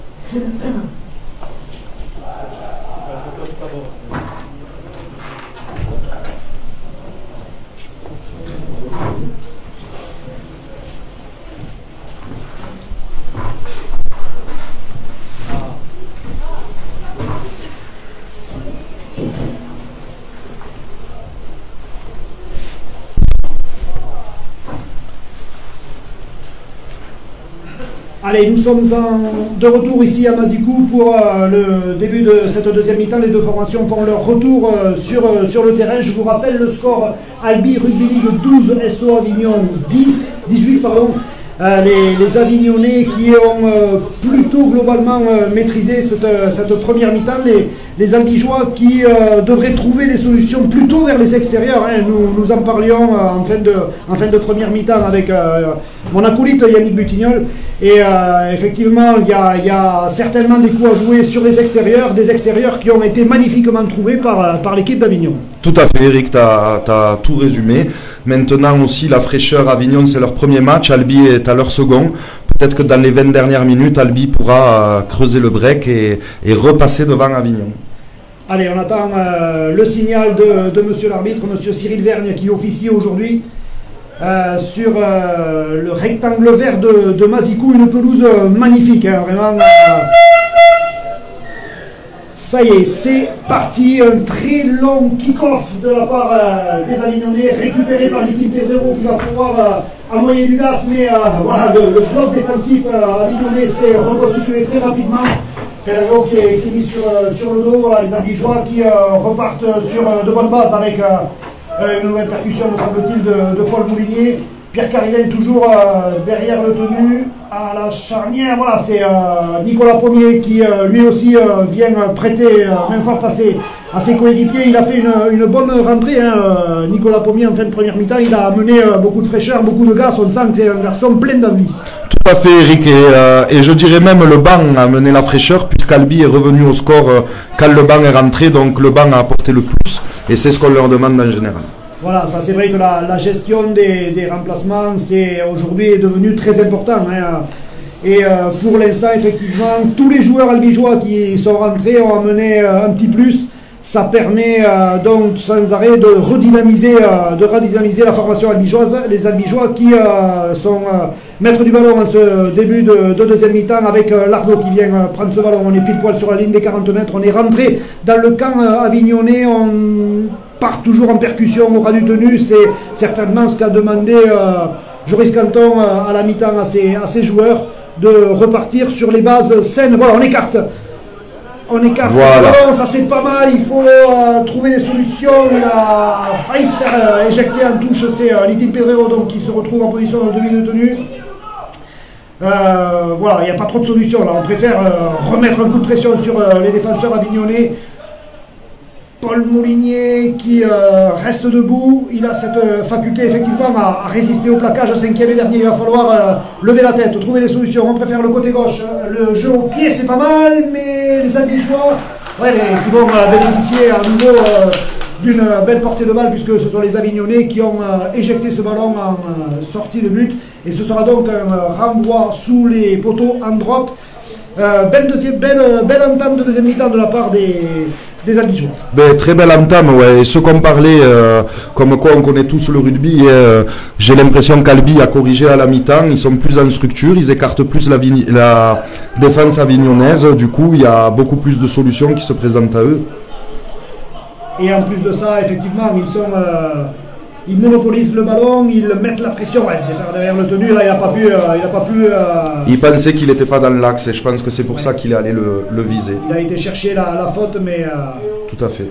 Monsieur l'arbitre n'a pas branché les Albigeois qui perdent le ballon. Ouais, joué, dit Monsieur Vergne. Donc, nouvelle perte de balle des Albigeois. C'est dommage, hein, parce qu'on était dans une bonne période. Là, les joueurs de Joris Canton avaient fait un très bon début de deuxième mi-temps.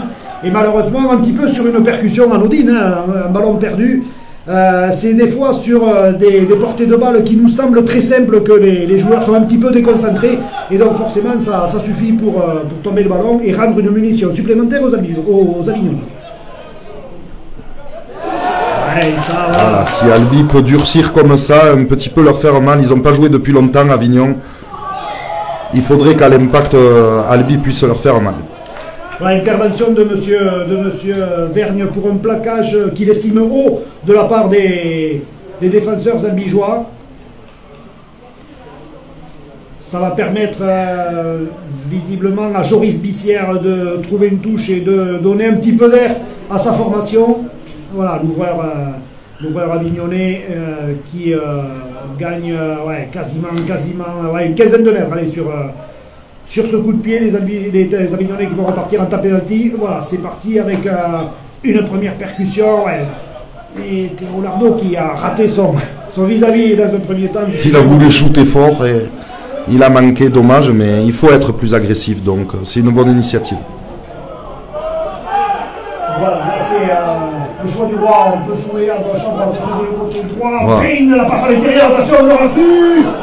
Ouais, les Albigeois qui s'en sortent bien, on est en main de maître de la lutte, départ derrière le tenu, est-ce qu'il a aplati, me semble-t-il? Oui, monsieur Vergne qui valide l'essai. La défense albigeoise qui avait été dans un premier temps perturbée et n'a pas été assez réactive pour se replacer rapidement. Les Avignonnais qui ont très bien su profiter de ce décalage au ras du tenu pour marquer cet essai en moyenne position. Et les joueurs du SOA donc qui creusent un petit peu le score, 22-12 en faveur des joueurs du Vaucluse alors qu'on joue depuis à peine 5 minutes. C'est un petit peu un essai quand même en contre, hein, c'est un petit peu contre le cours du jeu on dirait, parce que les Albigeois avaient fait quand même, Yannick, une bonne entame de deuxième mi-temps. Oui, un petit peu contre le cours du jeu effectivement, Eric, mais par contre, Jack Payne a su s'encadrer, a su mettre beaucoup d'incertitudes sur la défense albigeoise. Il a fait ce qu'on appelle une flèche, c'est-à-dire on est encadré derrière et sur les deux côtés. Nous avons 4 solutions sur ce play-là. Il a choisi la solution intérieure qui a payé sur le tenu d'après.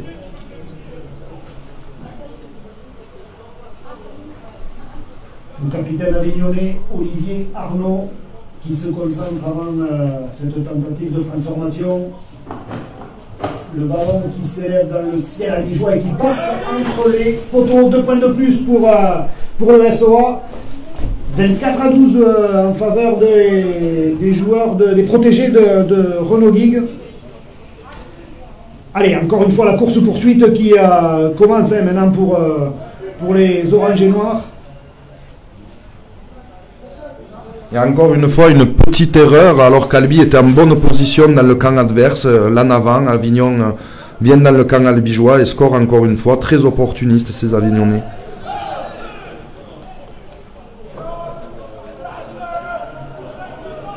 Allez, on essaie de travailler sur le tenu, mais c'est toujours un petit peu soumis à l'interprétation de l'arbitre. Hein.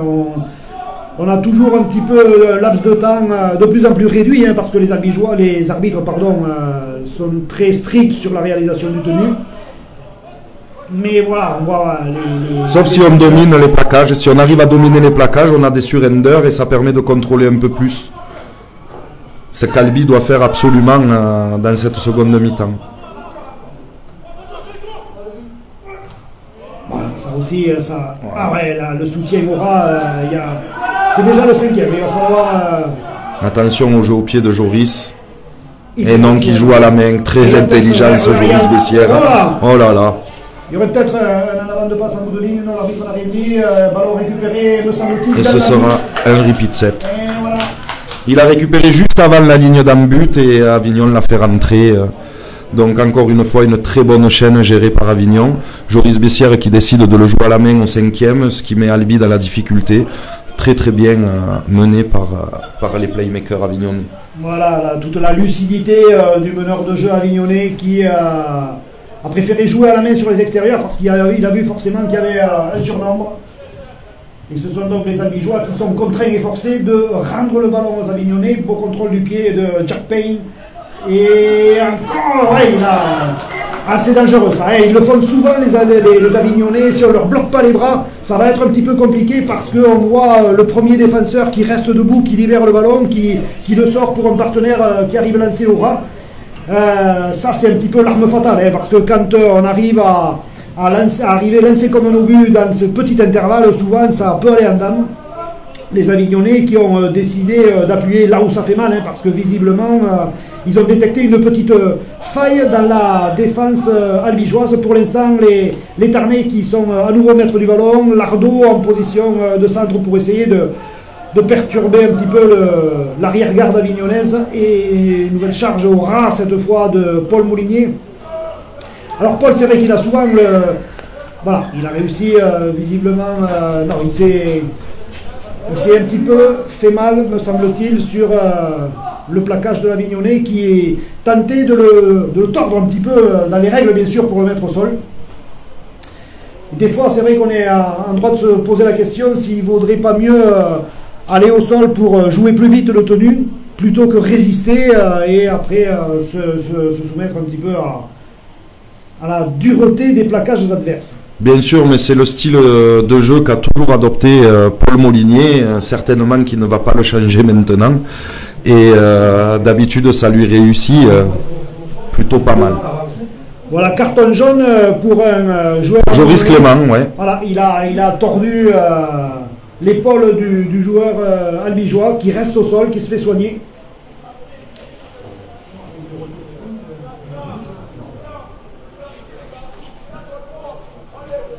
Allez, ça va, il se relève. C'est quand même mal au poing. Ouais.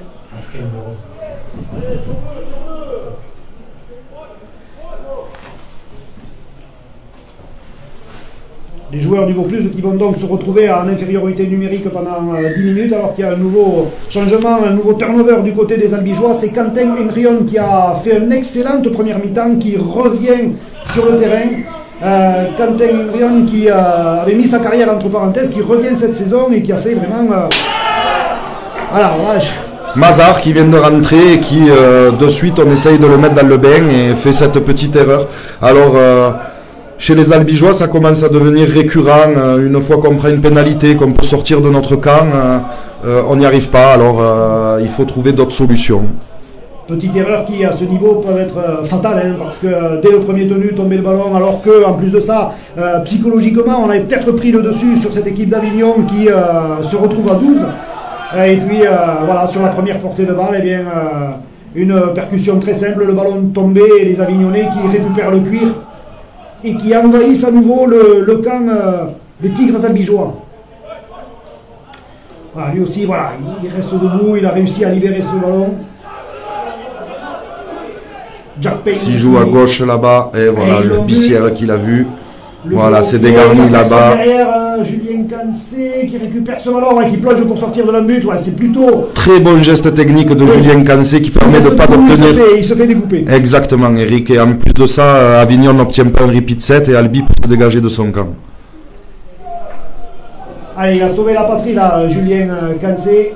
On choisit le petit côté, du côté des Albigeois. On est pris par le maillot.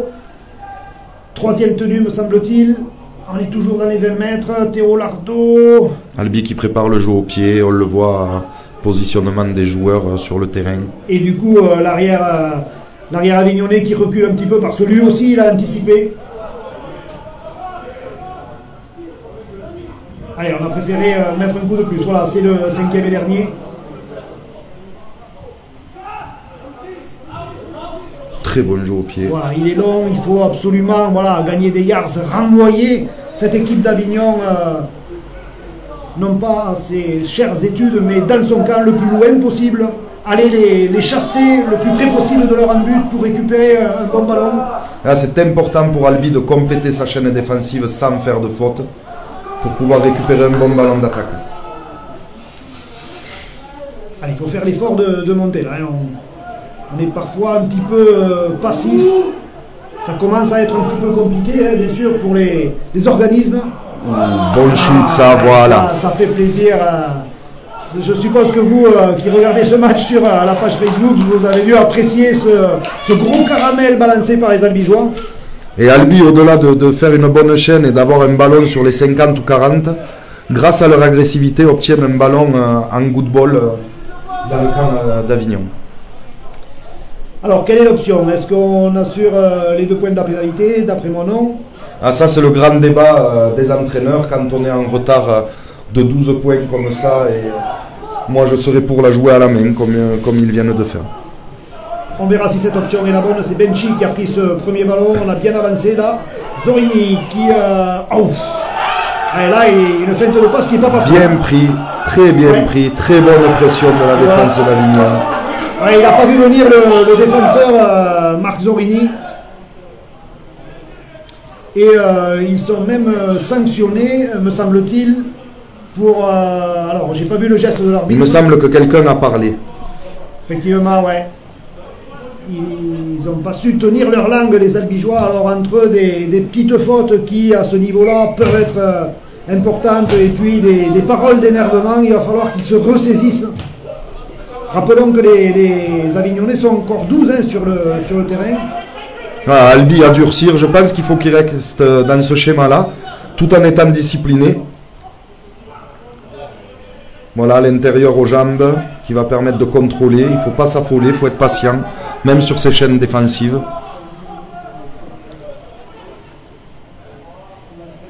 Toujours Avignon qui propose, qui balaye le terrain, qui fait se déplacer cette défense albigeoise. Et puis c'est vrai que du côté d'Avignon, on alterne les départs au ras du tenu, on alterne les percussions au ras du tenu, on alterne les ballons écartés. Jack Payne est prêt pour envoyer son play, Joris Bessière est prêt pour le jeu au pied. Encore un très bon jeu au pied. Voilà, et c'est vrai que ça met une pression énorme, et quand on récupère le ballon à mettre sur un but, forcément le terrain est très long à traverser pour les. Ouais, mais Albi, avec leur back 3, leur ailier, la centre, ça a bien avancé, là, sortent vite de leur camp. C'est dommage qu'on ne va pas chercher ces 2 ou 3 passes qu'Albi ne va pas chercher ces 2-3 passes dans son camp, parce que je pense qu'il y aurait l'opportunité. Allez, là il faut enclencher une belle chasse là sur ce long jeu au pied de Pierre Carivin. Et s'il est sorti avant la but, ce sera une 40-20. Ah, Coco, Corentin, carton jaune, anti-jeu. Et voilà, ça aussi c'est des petites fautes d'énervement qui peuvent coûter cher à leur formation respective. Expulsion temporaire de l'arrière, me semble-t-il, Corentin Rey. C'est ça, petit geste d'énervement de Coco. C'est très rare de sa part d'avoir des gestes d'anti-jeu comme ça. Il est jeune, ça peut arriver.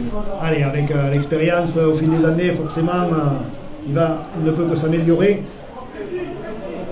Là, c'est quand même un très beau lancement de jeu. Hein. Il me semble qu'Avignon est au 11. Et voilà, les Avignonnais qui ne sont plus que 11. Alors forcément, si on est un petit peu lucide du côté des Albigeois, on devrait arriver quand même à trouver des espaces. Mais comme bon début de chaîne, ça commence toujours par une fixation. Zorini qui écarte ce ballon. Là, le ballon qui est tombé sur encore la un en cage. avant. Voilà. Très bonne défense agressive d'Avignon. Ouais. On connaît les Vauclusiens, hein, ils ont du caractère, ils sont durs à l'impact. Et là, Avignon le montre. Voilà, même mentalement, il ne lâche rien. Au contraire, j'ai l'impression que ces 2 expulsions temporaires les ont motivés encore plus. En tout cas, les Albigeois, alors qu'ils avaient un lancement de jeu quasiment idéal. Monsieur Vergne qui demande à nouveau l'arrêt du temps. certainement pour avoir une explication de texte avec le groupe avignonnais. Normalement, Avignon ne devrait pas prendre de grandes envolées, ils sont qu'au 11. Ils devraient sécuriser le ballon en attendant que leurs joueurs re-rentrent. Donc Albi devrait profiter de ça pour être agressif en défense, se resserrer et mettre un petit peu le ton pour essayer de récupérer le ballon. Voilà, il faut absolument... voilà, Avignon ne fera pas de grandes envolées, hein, ils sont 11, voilà, ils feront du 1. Albi doit être plus agressif. Plus agressif, plus concentré dans le contrôle du ballon. Tout à fait. Et puis gommer ces petites fautes de main, parce que vraiment, ça peut coûter cher à ce niveau. Et les Avignonnais qui avancent bien quand même, hein. On est déjà rentré dans le camp albigeois. Vous voyez, contrairement au début, ce que je disais, il n'y a pas plus d'une passe là, en attendant que leur joueur rentre, et Joris Bessière, il est pas fou. Il a demandé à son équipe de gagner du temps avec des tenues et une passe. Voilà. Encore un bon jeu au pied. Le deuxième coup est le bon, le ballon qui reste. Ah, il aurait préféré qu'il sorte, Joris, je pense. Allez. Et Albi qui joue bien son bac 3. Ça c'est signé Nicky Pedrero, un des meilleurs scoreurs albigeois du... Allez, vite le tenu. Voilà, il faut vite écarter, il y a quelque chose à faire. Les défenseurs avignonnais qui avaient anticipé, ils étaient montés un petit peu trop anticipés d'ailleurs, hein, puisqu'ils ont été sanctionnés par l'arbitre pour un départ hors jeu. Nouvelle opportunité pour les albigeois, il faut accélérer là, hein. Soit on joue à la main, soit on cherche la touche, mais alors il faut aller vite pour prendre la décision. C'est Benchi qui vient faire cette première fixation. Albi est bien positionné sur son bloc droit là-bas à l'extérieur. Le play va avoir lieu. Pierre Cariven à la manœuvre derrière le tenu. Là, Zorini est en jockey. Voilà. Ça écarte, ça c'est pas mal. Il faut du soutien, il faut y aller, il y a de l'espace. Voilà. Il s'arrache. Marc Zorini, me semble-t-il, le jeune joueur australien qui est international italien d'ailleurs. Hein. C'est ça, Eric. Voilà, il a tout juste 20 ans et là forcément il a fait parler ses jambes. Il y a un espace qui s'est ouvert devant lui. Il s'y est engouffré pour marquer cet essai, revenir un petit peu au score. Il était temps du côté des albigeois qui sont menés 24-16 après 17 minutes de jeu. Les Avignonnais qui, rappelons-le, sont à 11 pour l'instant. Il faut absolument appuyer là où ça fait mal, enfoncer le fer du côté des albigeois. C'est certainement ce que le groupe Tarnais est en train de se dire. Hein, voilà, il y a des consignes qui sont transmises et pendant ce temps, c'est Pierre Cariven, me semble-t-il, non Théo Guenguet, qui... Pierre Cariven. Pierre Cariven, oui, qui va tenter de convertir cette transformation. C'est important là, hein, maintenant tous les points comptent. Et le talonneur albigeois qui fait passer le ballon en plein milieu du H. Ça c'est 2 points de plus pour l'équipe d'Albi Rugby League qui réduit un petit peu le score. Hein, après 18 minutes de jeu ici à Mazicou, SO Avignon 24, Albi Rugby League 18. Autrement dit, c'est la valeur d'un essai transformé. Revenir au score, c'est à la portée des albigeois. Mais entre le fait qu'Avignon n'ait pas joué le week-end dernier, entre le fait que Avignon joue à 11 maintenant, les 20 dernières minutes, je pense que si Albi est sérieux, patient, ils pourront repasser devant au score. Voilà, si on veut user au maximum les organismes avignonnais, il n'y a pas 36 solutions, mettre beaucoup de rythme, beaucoup d'intensité dans chaque portée de balle. Ça peut faire comme on dit habituellement. Voilà, les espaces sont ouverts. Benchi qui a fait une très belle portée de balle. Pierre Cariven qui est sorti. C'est Morgan Andral qui fait son entrée effectivement en lieu et place du talonneur albigeois. Il départ derrière le tenu, ouais, ça aussi ça perturbe l'arrière-garde. Voilà, il obtient même un coup franc pour un arrachage de balle. Alors pour ceux qui découvriraient notre sport, hein, on a le droit d'arracher le ballon à condition d'être 1 contre 1. C'est ça, Eric. C'était pas le cas sur cette action. Donc les Tarnais qui bénéficient d'une nouvelle pénalité, d'une nouvelle portée de balle, et c'est Théo Lardot, l'indestructible Théo Lardot qui vient porter le fer dans la défense avignonnaise. Cédric Mazard, mis au sol. Morgan Andral derrière le tenu. Il lève la tête, il choisit le côté gauche avec Théo Guenguet. Belle passe pour Tristan Dupuis. Tristan qui se trouve bien, hein, on l'avait vu contre Carcassonne, on l'a vu en première mi-temps, encore là. Allez, là, il y a peut-être un coup à jouer. Ouais, il y va. Et voilà, ce qui devait arriver, arrive. Les Avignois qui font sauter le verrou avignonnais. À force d'insister, ben, forcément, les Avignonnais sont certainement physiquement rentrés dans le rouge, là, hein, parce que, on le disait, se sont retrouvés d'abord à 12, puis à 11. On est rentré dans les 20 dernières minutes. Maintenant, les organismes commencent à souffrir. Et Albi, c'est vrai qu'ils ont déjà ce premier match de samedi dernier contre cette belle équipe de Carcassonne. Ça les a un petit peu mis en jambe, on va dire, hein, pour ce championnat 2020-2021 qui s'annonce d'ores et déjà passionnant, hein, avec des formations qui ont vraiment recruté du lourd. Je pense à Carcassonne que les Albigeois ont affronté samedi dernier. Je pense à l'équipe de Villeneuve également. On va certainement assister à une très belle saison.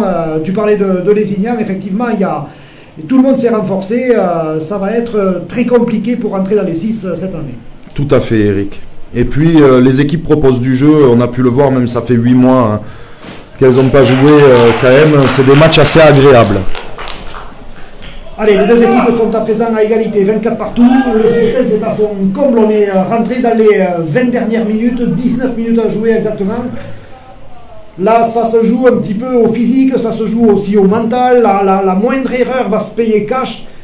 Les Avignonnais qui, globalement, avaient fait une bonne première mi-temps dans la maîtrise du jeu, dans la lucidité, sont un petit peu à présent en difficulté. Deux cartons jaunes, ce qui fait que tu défends à 11, c'est très difficile, il y a de l'énergie qui part, et Albi qui sait bien en profiter, ne fait plus les fautes qu'il faisait pour mettre la main sur le match, donc cette chaîne transitoire va être très importante. Sur la percussion de Benchi, c'est un Avignonnais qui reste au sol. Fabien Julien. Ouais, voilà, c'est l'excellent Fabien Julien, talonneur. Qui venait juste de faire son entrée.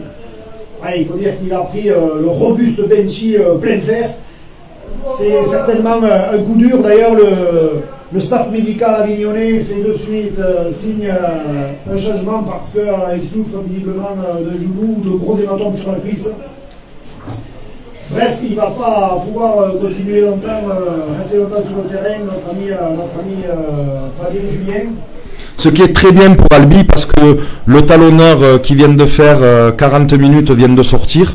Donc il va être obligé de re-rentrer, mais forcément il sera moins frais. On parlait de ces 20 dernières minutes où Albi pourrait prendre le match et Albi est en train de le faire. Alors Fabien Julien qui a de qui tenir, hein, parce que rappelons que son frangin évolue sous les couleurs des Dragons catalans, c'est une vraie famille de trésistes. Une vraie famille dont la mère aussi s'occupe du club d'Avignon, est très impliquée dans le mouvement du rugby à 13. Allez, voyons comment les Albigeois vont finir ces 20 dernières minutes. Ce pilier australien qui est arrivé à peine la semaine dernière fait vraiment une grosse partie aujourd'hui. Il prend beaucoup de ballons. Il use énormément les défenseurs avignonnais qui sont soumis, qui sont obligés de faire des fautes. Nouvelle série, on va certainement jouer au pied pour gagner quelques mètres et sortir de cette zone rouge. Voilà, on est rentré... non, pas tout à fait. C'est pile poil sur la ligne médiane. On va repartir avec un tapé penalty. Voilà, les Albigeois qui... il faut qu'ils donnent un peu plus de rythme là. Il est arrivé un petit peu... Arrêté, c'est dommage, c'est Quentin Henrion qui a pris ce ballon. Morgan Andral derrière le tenu, qui donne à Benchi à nouveau. Il a envie de marquer de son empreinte sa première prestation sous les couleurs orange et noir ici à Mazicou, le pilier australien. On écarte un petit peu avec Théo Lardot en position de centre. Il essaie de se relever rapidement pour faire le tenu. Il faut donner du rythme, il faut donner du volume. Une percussion supplémentaire.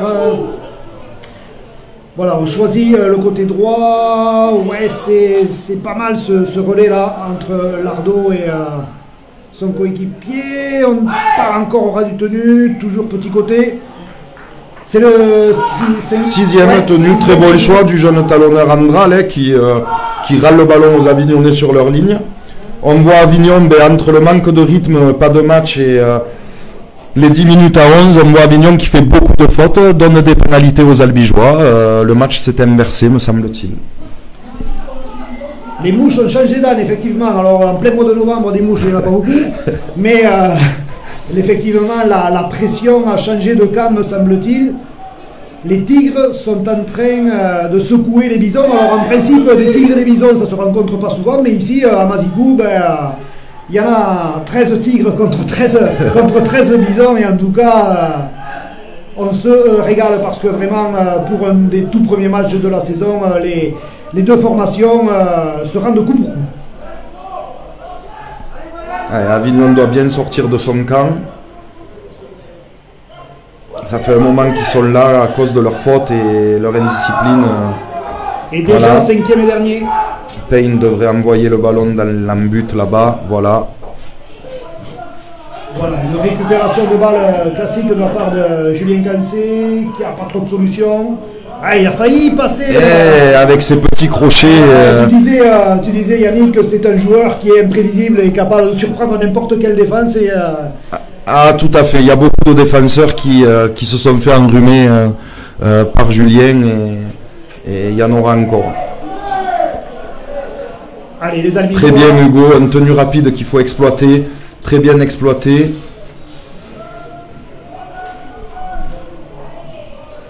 Allez, il faut construire la pression. Il faudra mettre un bon jeu au pied. Voilà. Ce qui va permettre de construire la pression. Obtenir un repeat set, ce serait l'idéal. Bien anticipé de la part de l'arrière Corentin Rey qui a fait son retour sur le terrain. Et connaissant Corentin, il sait l'erreur qu'il a faite, il sait la difficulté où il a mis ses coéquipiers et croyez-moi qu'il va faire une fin de match en essayant tout. Oh, c'est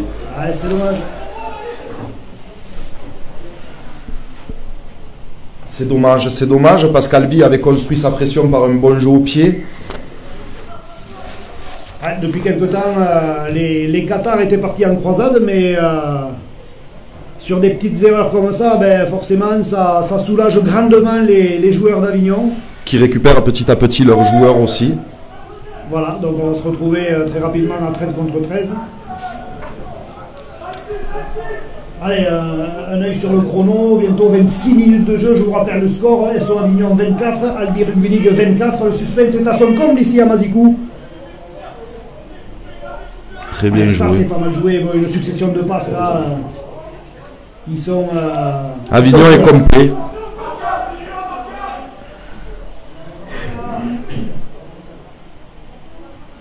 Et il a préféré la garder, il a hésité un petit moment. Pas trop de solutions autour de lui, j'avais l'impression que Joris Bessière était en train de préparer quelque chose, mais il est là d'ailleurs. Voilà. Alors les Albigeois... Bonne défense. Ouais, bonne défense, ils ont eu la lucidité de maintenir debout l'attaquant avignonnais. 5e, attention. On préfère le petit côté du côté d'Avignon. Alors, et c'est... Et voilà, alors. Là, on a vu encore une fois le subtil jeu au pied de Joris Bissière, me semble-t-il. Alors, je suis pas sûr que ce soit Joris Bissière, réellement. Je sais pas, peut-être Eric, si tu l'as vu. En tout cas, l'ailier albigeois a été obligé de rester un petit peu sur la ligne parce que si ça joue à la main, il doit être prêt. Et Avignon a très bien joué le coup en jouant dans son dos et en étant opportuniste. Voilà, et c'est donc l'Avignonnais effectivement qui est arrivé le premier, qui a plongé le premier sur le ballon dans la butte. Donc les joueurs du Vaucluse qui repassent devant 28-24 avec une tentative de transformation complètement en coin. Mais quand on connaît les qualités du buteur Olivier Arnaud, du buteur avignonnais, c'est dans ses cordes. Là, les Albigeois qui ont certainement raté l'opportunité de faire le break. Mais encore une fois, ça prouve le mental à toute épreuve de cette équipe d'Avignon. Ils n'ont rien lâché, même quand ils étaient 11. Ils ont encaissé 2 essais parce que forcément, quand on est 11 contre 13, à un moment donné, il y a des espaces. Mais ils ont retrouvé leur lucidité et toute leur force. Et du coup, ça leur permet de passer devant, de repasser devant, devrais-je dire. 28-24 à 12 minutes de la fin, cette transformation pourrait être très importante, va être très importante parce que d'ores et déjà tous les points comptent.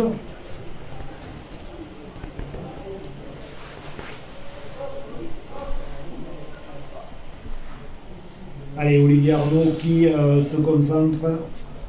Une transformation compliquée puisqu'elle est quasiment sur la ligne de touche. Le ballon qui s'élève dans le ciel albigeois et voilà, qui passe entre les poteaux. Vraiment, on n'insistera jamais assez sur la qualité de buteur de ce joueur, Olivier Arnaud, qui est complet. Hein, il est capable. Très complet. Voilà, c'est un joueur vraiment complet dans tous les sens du terme. C'est un technicien hors pair, un buteur excellent. Il vient encore de le prouver.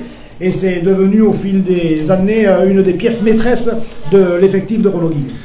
C'est dommage, Albi, sur ces chaînes transitoires où eh ben, encore une fois, ils construisent la pression sur un bon jeu au pied. Une petite erreur d'indiscipline au 3e tenu amène Avignon dans le camp. Et c'est dommage, c'est cruel pour Albi. Je trouve que Avignon, la moindre pénalité, ils viennent dans le camp et ils scorent, quoi. On appelle ça le réalisme, hein, cher Yannick. C'est vrai que... Tout à fait. Ils ont fait preuve d'un grand réalisme, notamment là sur ces 5 minutes qui viennent de passer, parce qu'ils ont été archi dominés. Et puis sur la première portée de balle dans le camp albigeois, eh ben, ils scorent. Voyons comment, encore une fois, les albigeois vont réagir.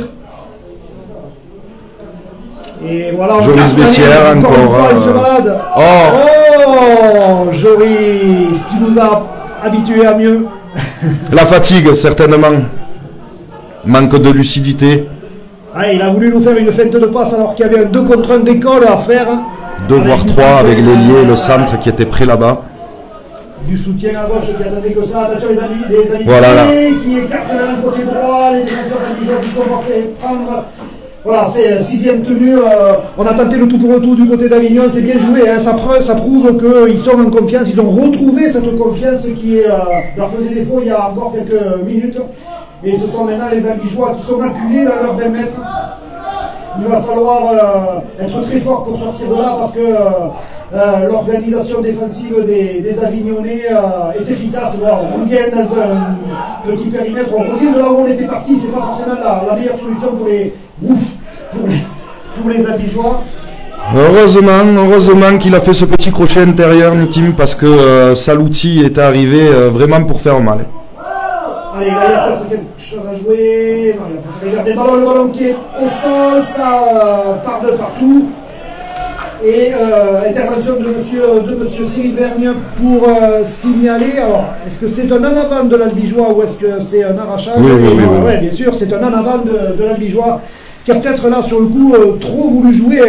Certes, le ballon, on doit l'envoyer vers l'extérieur, mais il faut aussi savoir parfois faire un tenue de plus. C'est dommage, il était allé chercher l'espace, il avait gagné son duel, il était en position de faire une tenue rapide. Pourquoi libérer là? On aurait fait 40 mètres dans l'action d'après. Voilà, bon, après, les joueurs, les pauvres, ça fait longtemps qu'ils n'ont pas joué. Dans la lucidité, c'est très difficile. Donc, on a vu Joris Bessières sur l'action juste avant. Hein.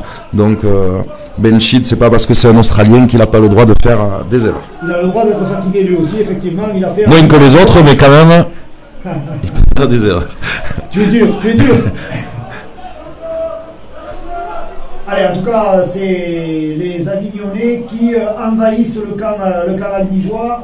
31 minutes de jeu, le score de 30 à 24 en faveur des... Ils ont un +1 sur la gauche là-bas. Ils préfèrent le jouer au ras. C'est peut-être pas effectivement la meilleure solution. Ils l'ont plus. Ouais, le +1 a disparu, effectivement. On revient à l'intérieur, on est tombé dans les gros bras de Benchi. Hein, le jeu au pied de Joris, sûrement, un drop. Plutôt un drop. Il a réussi. Au niveau du jeu au pied, que ce soit des coups de pied posés ou des drops, ben, c'est du 100% de réussite hein, pour les Non, pas tout à fait 100%. Je crois qu'Olivier Arnaud en a raté une. Bon, allez, on lui pardonne parce qu'il a fait un bon match. Quoi qu'il en soit, c'est quand même de la lucidité, hein, parce que ce drop, ça permet de mettre son équipe à l'abri d'un essai transformé. Les Albigeois doivent d'ores et déjà marquer 2 fois. Et dans ce sport impitoyable qu'est le rugby à 13, quand on rend le ballon à l'adversaire, ben, ça devient forcément compliqué. Alors, les Albigeois vont-ils faire un coup de renvoi court pour tenter de récupérer le ballon ou vont-ils rester dans les schémas habituels, c'est-à-dire long coup de pied pour aller mettre la pression sur les Avignonnais le plus loin possible? Je pense qu'il faut continuer à construire la pression, Eric. Il reste 8 minutes, il ne faut pas que Albi s'emballe maintenant. On l'a vu avec le pilier qui a essayé de libérer dans son camp. Il ne faut pas tomber dans l'urgence, il faut continuer à maîtriser les chaînes et être patient, même s'il ne reste que 8 minutes.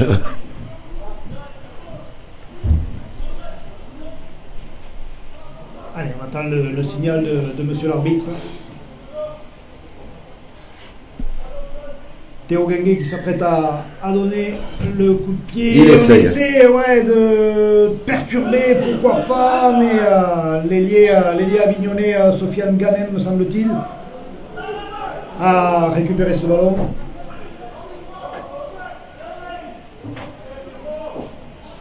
Voilà, on joue en nouveau direct. Ça, c'est vrai que de toute façon, on va petit à petit être dans la gestion de la fin de match du côté d'Avignon. Tout à fait, c'est pas leur but là d'envoyer des ballons sur le large. Ils vont construire, ils vont préparer le jeu au pied pour aller remettre la pression dans le camp albigeois. Voilà.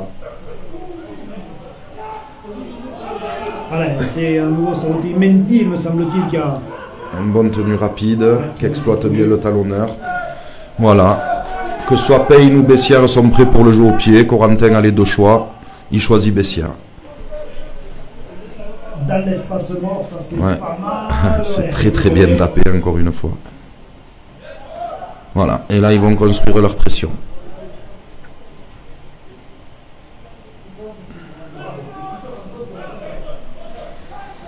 Donc on voit là toute l'expérience des meneurs avignonnais, hein, que ce soit Joris Bessières ou Jack Payne. Tout à fait. Ont bien mené la baraque. Alors que peut-être du côté d'Albi, la jeunesse de Marc Zorini et Théo Guinguet a été un petit peu plus compliquée dans la gestion. Peut-être, et peut-être aussi que Théo et comment s'appelle cette australienne demi de mêlée, Zorini, avait moins de solutions sur les extérieurs aussi, car Albi n'était pas assez placé sur les extérieurs. En avant d'Avignon, très bon jeu au pied. En avant, ouais, effectivement, il est réconforté par son meneur australien Jack Payne, mais les Albigeois vont récupérer une belle balle. Alors, monsieur l'arbitre qui lève les bras au ciel, il demande l'arrêt du temps. Albi s'est dépêché de se mettre en mêlée, on les a vus courir parce que du coup, toute la mêlée plus le demi de mêlée fait que le temps s'arrête. Et Albi, c'est peut-être des précieuses secondes qui sont en train de gagner. Allez, Théo Guinguet à l'introduction, la ligne de 3/4 elle est bien positionnée. Julien Allez, il faut tenter, il faut aller sur les mêlées, provoquer. Voilà, il est là, Julien Cancé, il n'a pas trop de solutions, il préfère aller au sol, faire son tenue. Pierre Cariven est revenu sur le terrain. Nicolas Pommier aussi. Allez, il faut envoyer le play. On est rentré dans les 20 mètres, on est dangereux, départ derrière le tenu, il faut du soutien. Ça a bien avancé, mais l'arrière-garde avignonnaise est déjà... Allez, ici, Avignon est beaucoup concentré sur la droite.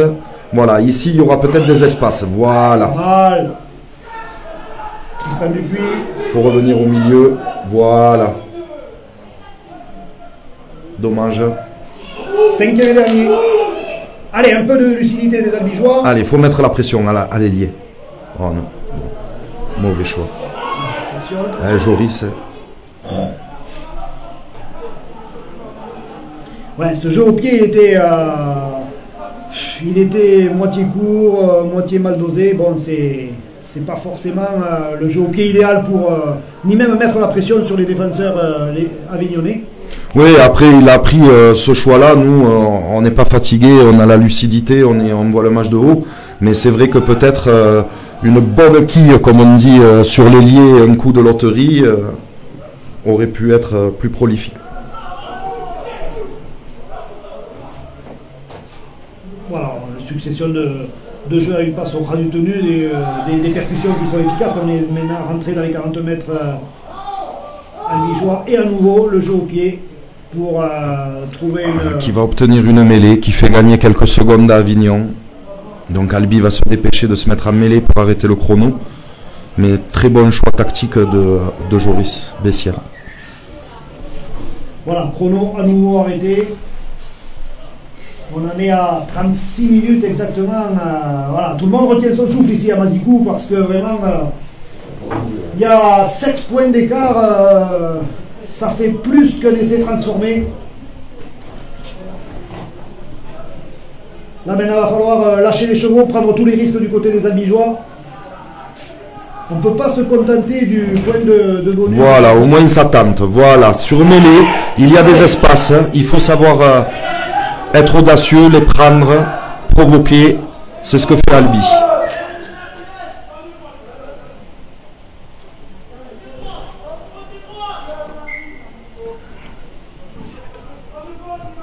Allez, Nicolas Pommier à la percussion, au relais de Théo Guinguet. Pierre Carivin derrière le tenu qui appelle ses avants. On entend le staff avignonnais dire que pas de faute.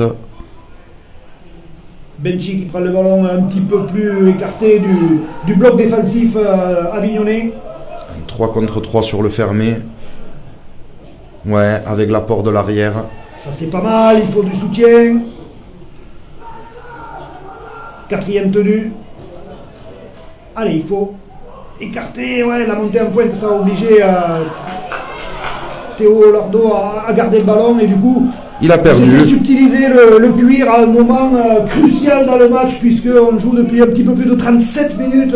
Le temps s'égrène trop lentement pour les Avignonnais, trop rapidement pour les Albigeois qui sont menés au score. À 7 points, ça semble compliqué hein, pour le 13 Albigeois. Alors, on monte vite, on va chercher les porteurs de balles. Essayer de mettre Avignon sous la faute avec cette pression. Très bien joué de Tristan Dupuis.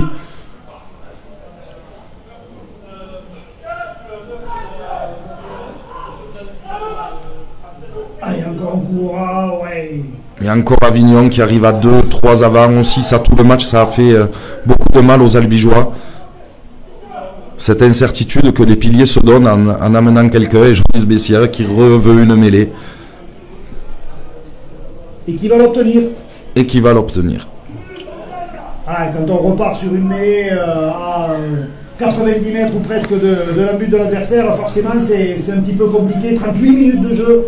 On est rentré dans les 120 dernières secondes de cette partie. Alors là, les Avignonnais font parler leur expérience, hein, ils sont clairement dans la gestion de la fin de match. Ils se parlent beaucoup en défense, ils montrent leur vis-à-vis. Et pour les Albigeois, ben, il va falloir tenter le diable s'ils veulent surprendre cette arrière-garde avignonnaise. On essaie de faire au moins une passe pour décaler le bloc du milieu. C'est un petit peu compliqué, il faut faire l'effort de jouer les tenues rapidement, c'est compliqué.